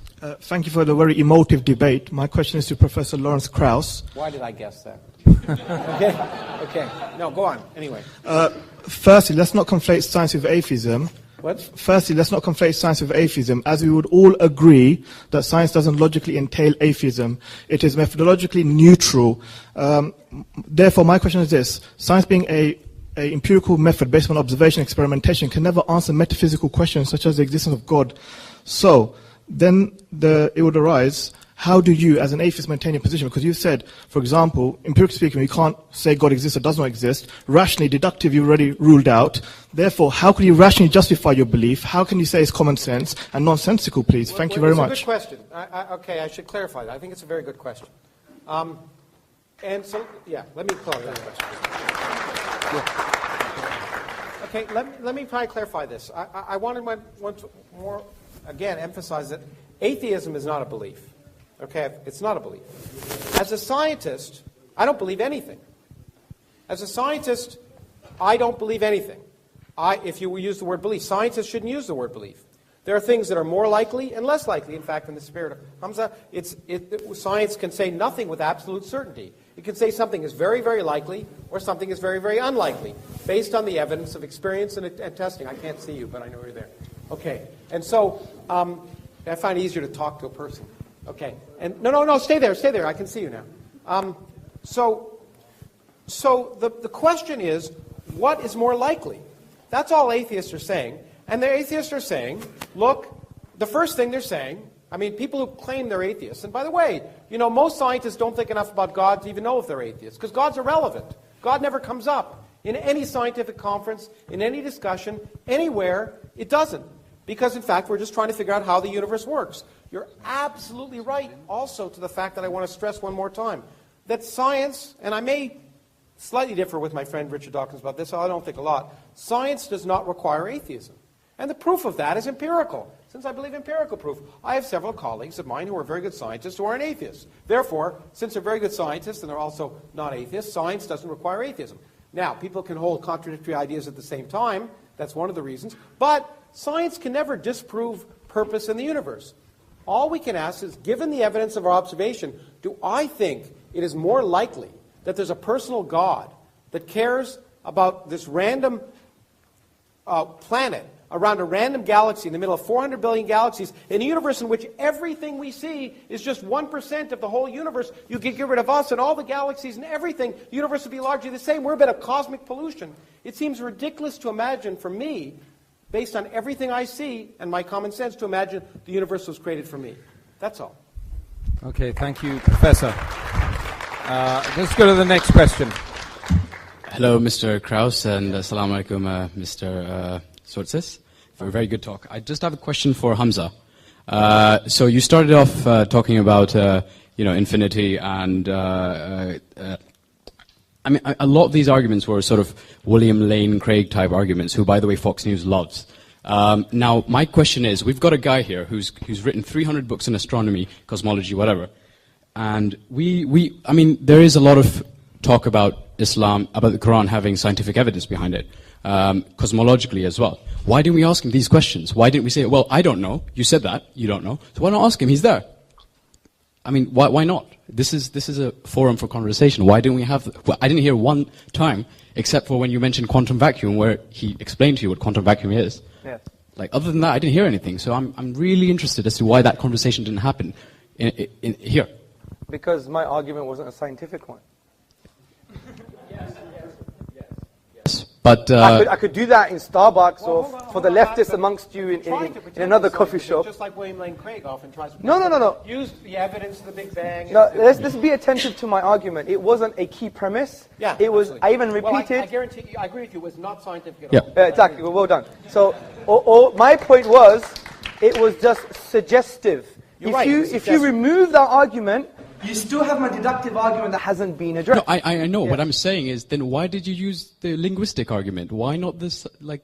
Because there's so many arguments. I don't hold the view. I don't hold the view that the scientific argument per se is strong enough to become a deductive Right. So it has to be argument. linguistic. So let's make. No, it there's clear, many because others. There's this is historical, there's numerical. this is I could give them to I you got now. one. Historical is also based on evidence. Let me make this clear, because it could be a real difference, and it should just represent our fundamental differences. Yeah, of course. You don't believe that your beliefs should conform to the evidence of reality. No, of course not. Okay. I don't. Good. That. Okay, No, but good. you're, Well, then that's fine. but That's a Krauss, fundamental difference. you just even agreed that science itself, which we love and we think is a mercy from the divine reality to use, that has correlated verses indicating we must use reality and be empirical.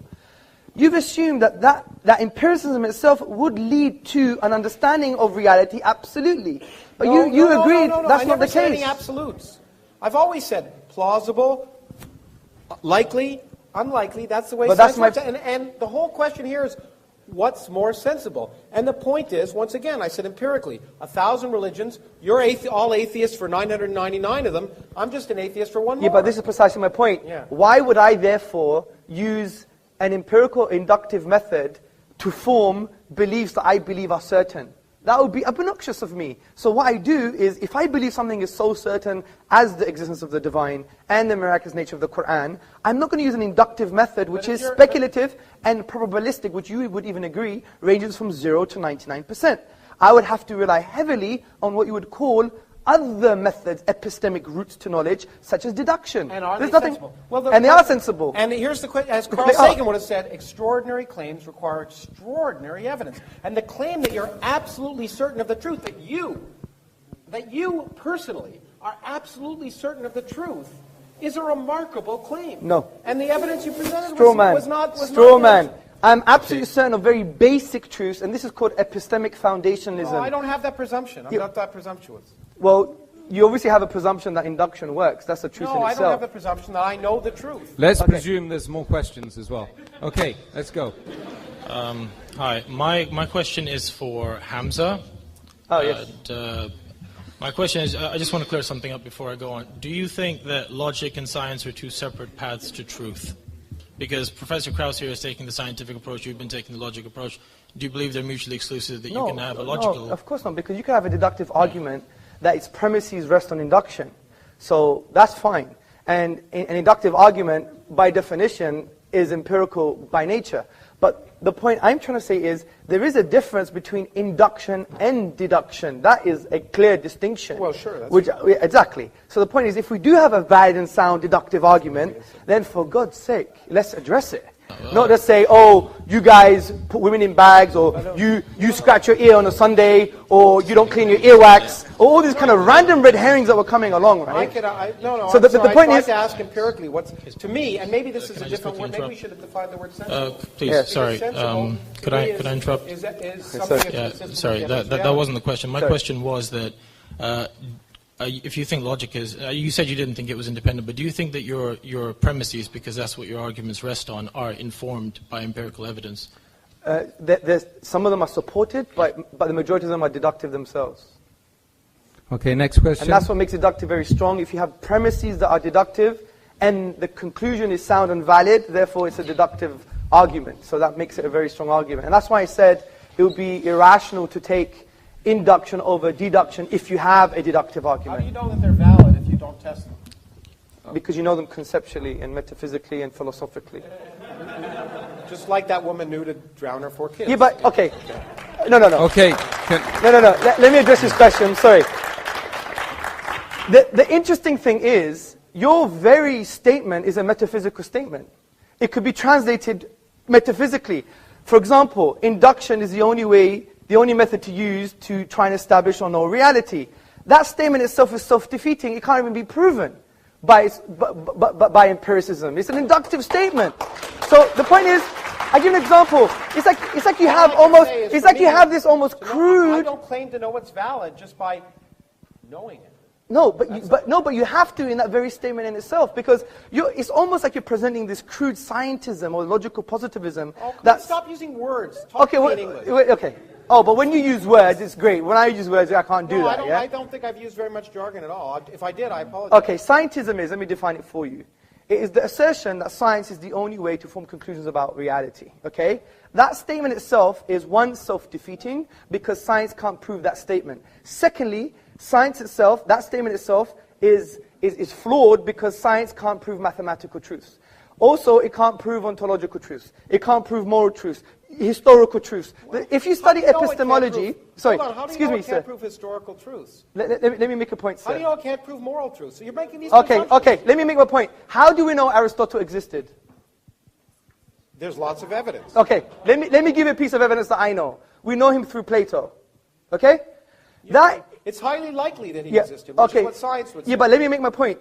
Even anyone studying epistemology, which is the study of knowledge and belief, you would know that the majority of your opinions in this room as well is based on non-empirical evidence. It's based on. Let me finish. I understand that could be wrong. Yeah, but Aristotle may not have existed. Yeah, but you're missing a point. I'm trying to show you there's other routes to knowledge, sir. Such as testimony, for example. Authentic and valid testimony. Oh my goodness. You really believe in testimony as proof of do you really believe that? But Professor Krauss, do you really believe that because I say... Let's not dig a hole for ourselves. Someone did something, it happened? Go to the Berkeley website on the scientific method. It says one of the majority aspects... I don't go to websites, I just do science. Yeah, okay, well, that's very great. Well, do this science then. Listen to this science. The Berkeley website says the key part of the scientific method is also the workings of other scientists. That you test and you don't trust. Yeah. And you repeat their experiments because you don't trust them. Yes, I agree. Wait. But there's a lot of science. You don't trust other people's results. Excuse me, sir. There's a lot of science that requires testimony, yeah? What? Lots of science. What? Okay, I'll give you an example. Have you done every single experiment concerning evolution? No. So you believe it's true? Thank you very much. I don't know. What else do you want to say? Do you want me to answer? You want me to answer? You want me to answer your question? Of course I do. Of course I do. You get an answer before I even answered it. Come on. Okay. You're accusing me of things I did to you. Yeah, no, I'm learning from the best. I told you, I don't believe in anything. I think, based on the evidence of my experience, and everything I see in the world around me, that evolution is highly likely. Okay. And that's what I would call a fact. So when you had an interview... Unbelievably highly likely. Okay. As highly likely as even though I haven't ever been in space, although I wouldn't mind. Look, I believe in gender equality, and the only woman who wants to answer a question in the room right now, she's standing there. Let's do it. I applaud that. I applaud you for that. I just wanted to make a comment about the incident that happened before this event began. I acknowledge that the brother who couldn't find a seat where he was coming from, but I believe that he has a right to sit where he wanted to, but there has been some misunderstanding. Firstly, Islam makes it very clear that equality is incredibly important, and that no black man, for example, is superior to a white man, and vice versa. But the issue here was not one of superiority, as no one imposed segregation upon him. He was allowed to sit with the ladies at the back, and he was also allowed to sit at the front with females. But if some of the ladies chosen to sit at a distance from the men, why must he impose himself upon us? If I sat in a restaurant with my friends away from men, would it be appropriate for him to join me at my table too? And I'm basically offended by his disrespect for my values.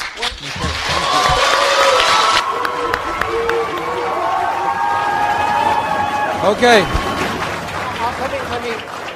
Let me respond. Although I'm not the organizers, let me respond. Look, the point is, as I said, I don't think people should be uncomfortable. Okay, and they should move if they're uncomfortable. However, You chose to come to an event that wasn't segregated. If you felt uncomfortable by that, I think you have the right not to be here and watch it on video. But you chose to do that. And therefore, and I realize that you may be uncomfortable with things, and I respect that. You shouldn't be forced to do that. But if you choose to go to a hockey game or a what do they call it here, football game, which is really soccer, then you subject yourself to the social conventions of the time. So I respect your desires, and I don't want you to be forced to do that. And in fact, you should have moved away if it was offensive. But the point is that this was a non-segregated event, and you knew that coming in, and you therefore were subject to the possibility that you might be near someone, and that was your choice. Thank you very much.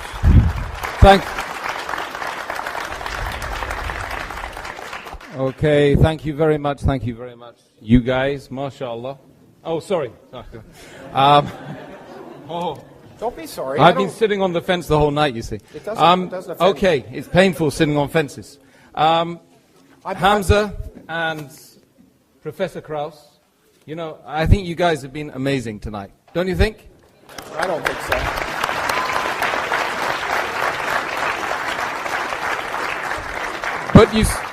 But you still got to convince the audience up there, so you've got 2 minutes each. Oh, well, no, I'm glad we had more dialogue than, as I once said, because I just think the debate format is a stupid format. Forgive me. It just doesn't lead to the kind of interaction.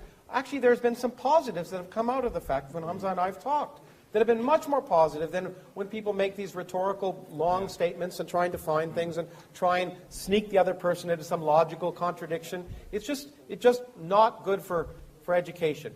My intent, and I'm sure I've offended people here, my intent was not to offend. I always offend, and I offend some of my scientific colleagues too.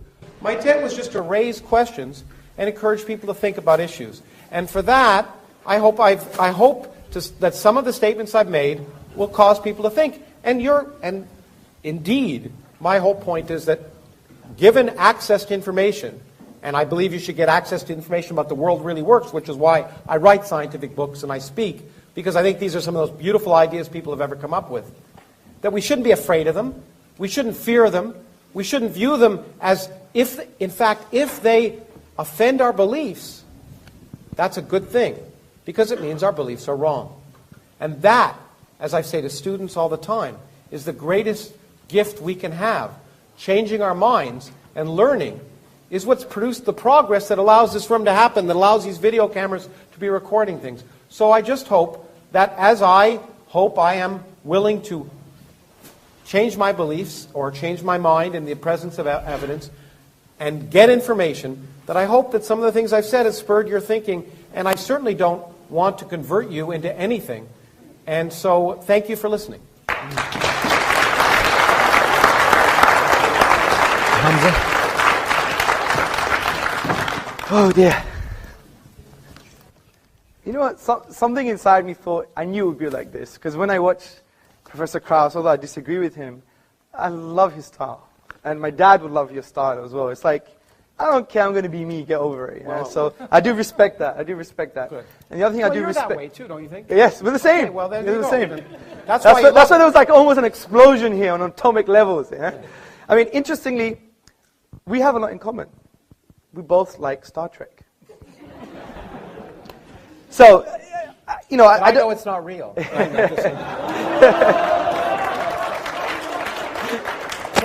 You gave me the line. Yeah, I give him that one. Okay, good. Right, so, first and foremost, I think there was a much discussion on the definition of a miracle that I presented. I think maybe we should have more useful discussion on maybe the coherent definition that we presented. Concerning the literary form is unique. Again, I think there was a misunderstanding between aesthetic reception and unique literary form, and the computer analysis that was brought as an example wasn't based on a whole chapter, which is based on the inimitability of the Quranic discourse. Also, I think we brought forth a deductive argument to show that the finitude of the universe, and therefore it couldn't have come via nothing once it was in a state of non-existence, and then it was brought into being. It couldn't self-create. It couldn't be created by something else that was created, because of the absurdity of the infinite regress. Therefore, it makes sense that it was created by something uncreated or caused by something that's uncaused. And it's in line with our definition of causality, which is something that produces effect, which allows asymmetric causality. Also, when we talked about the infinite, we talked about the quantitative infinite, not the qualitative infinite. And I think the examples the professor gave were based on axioms and conventions in the mathematical realm of discourse rather than in reality. So that's all I have to say. I don't think the key premises of my argument were addressed.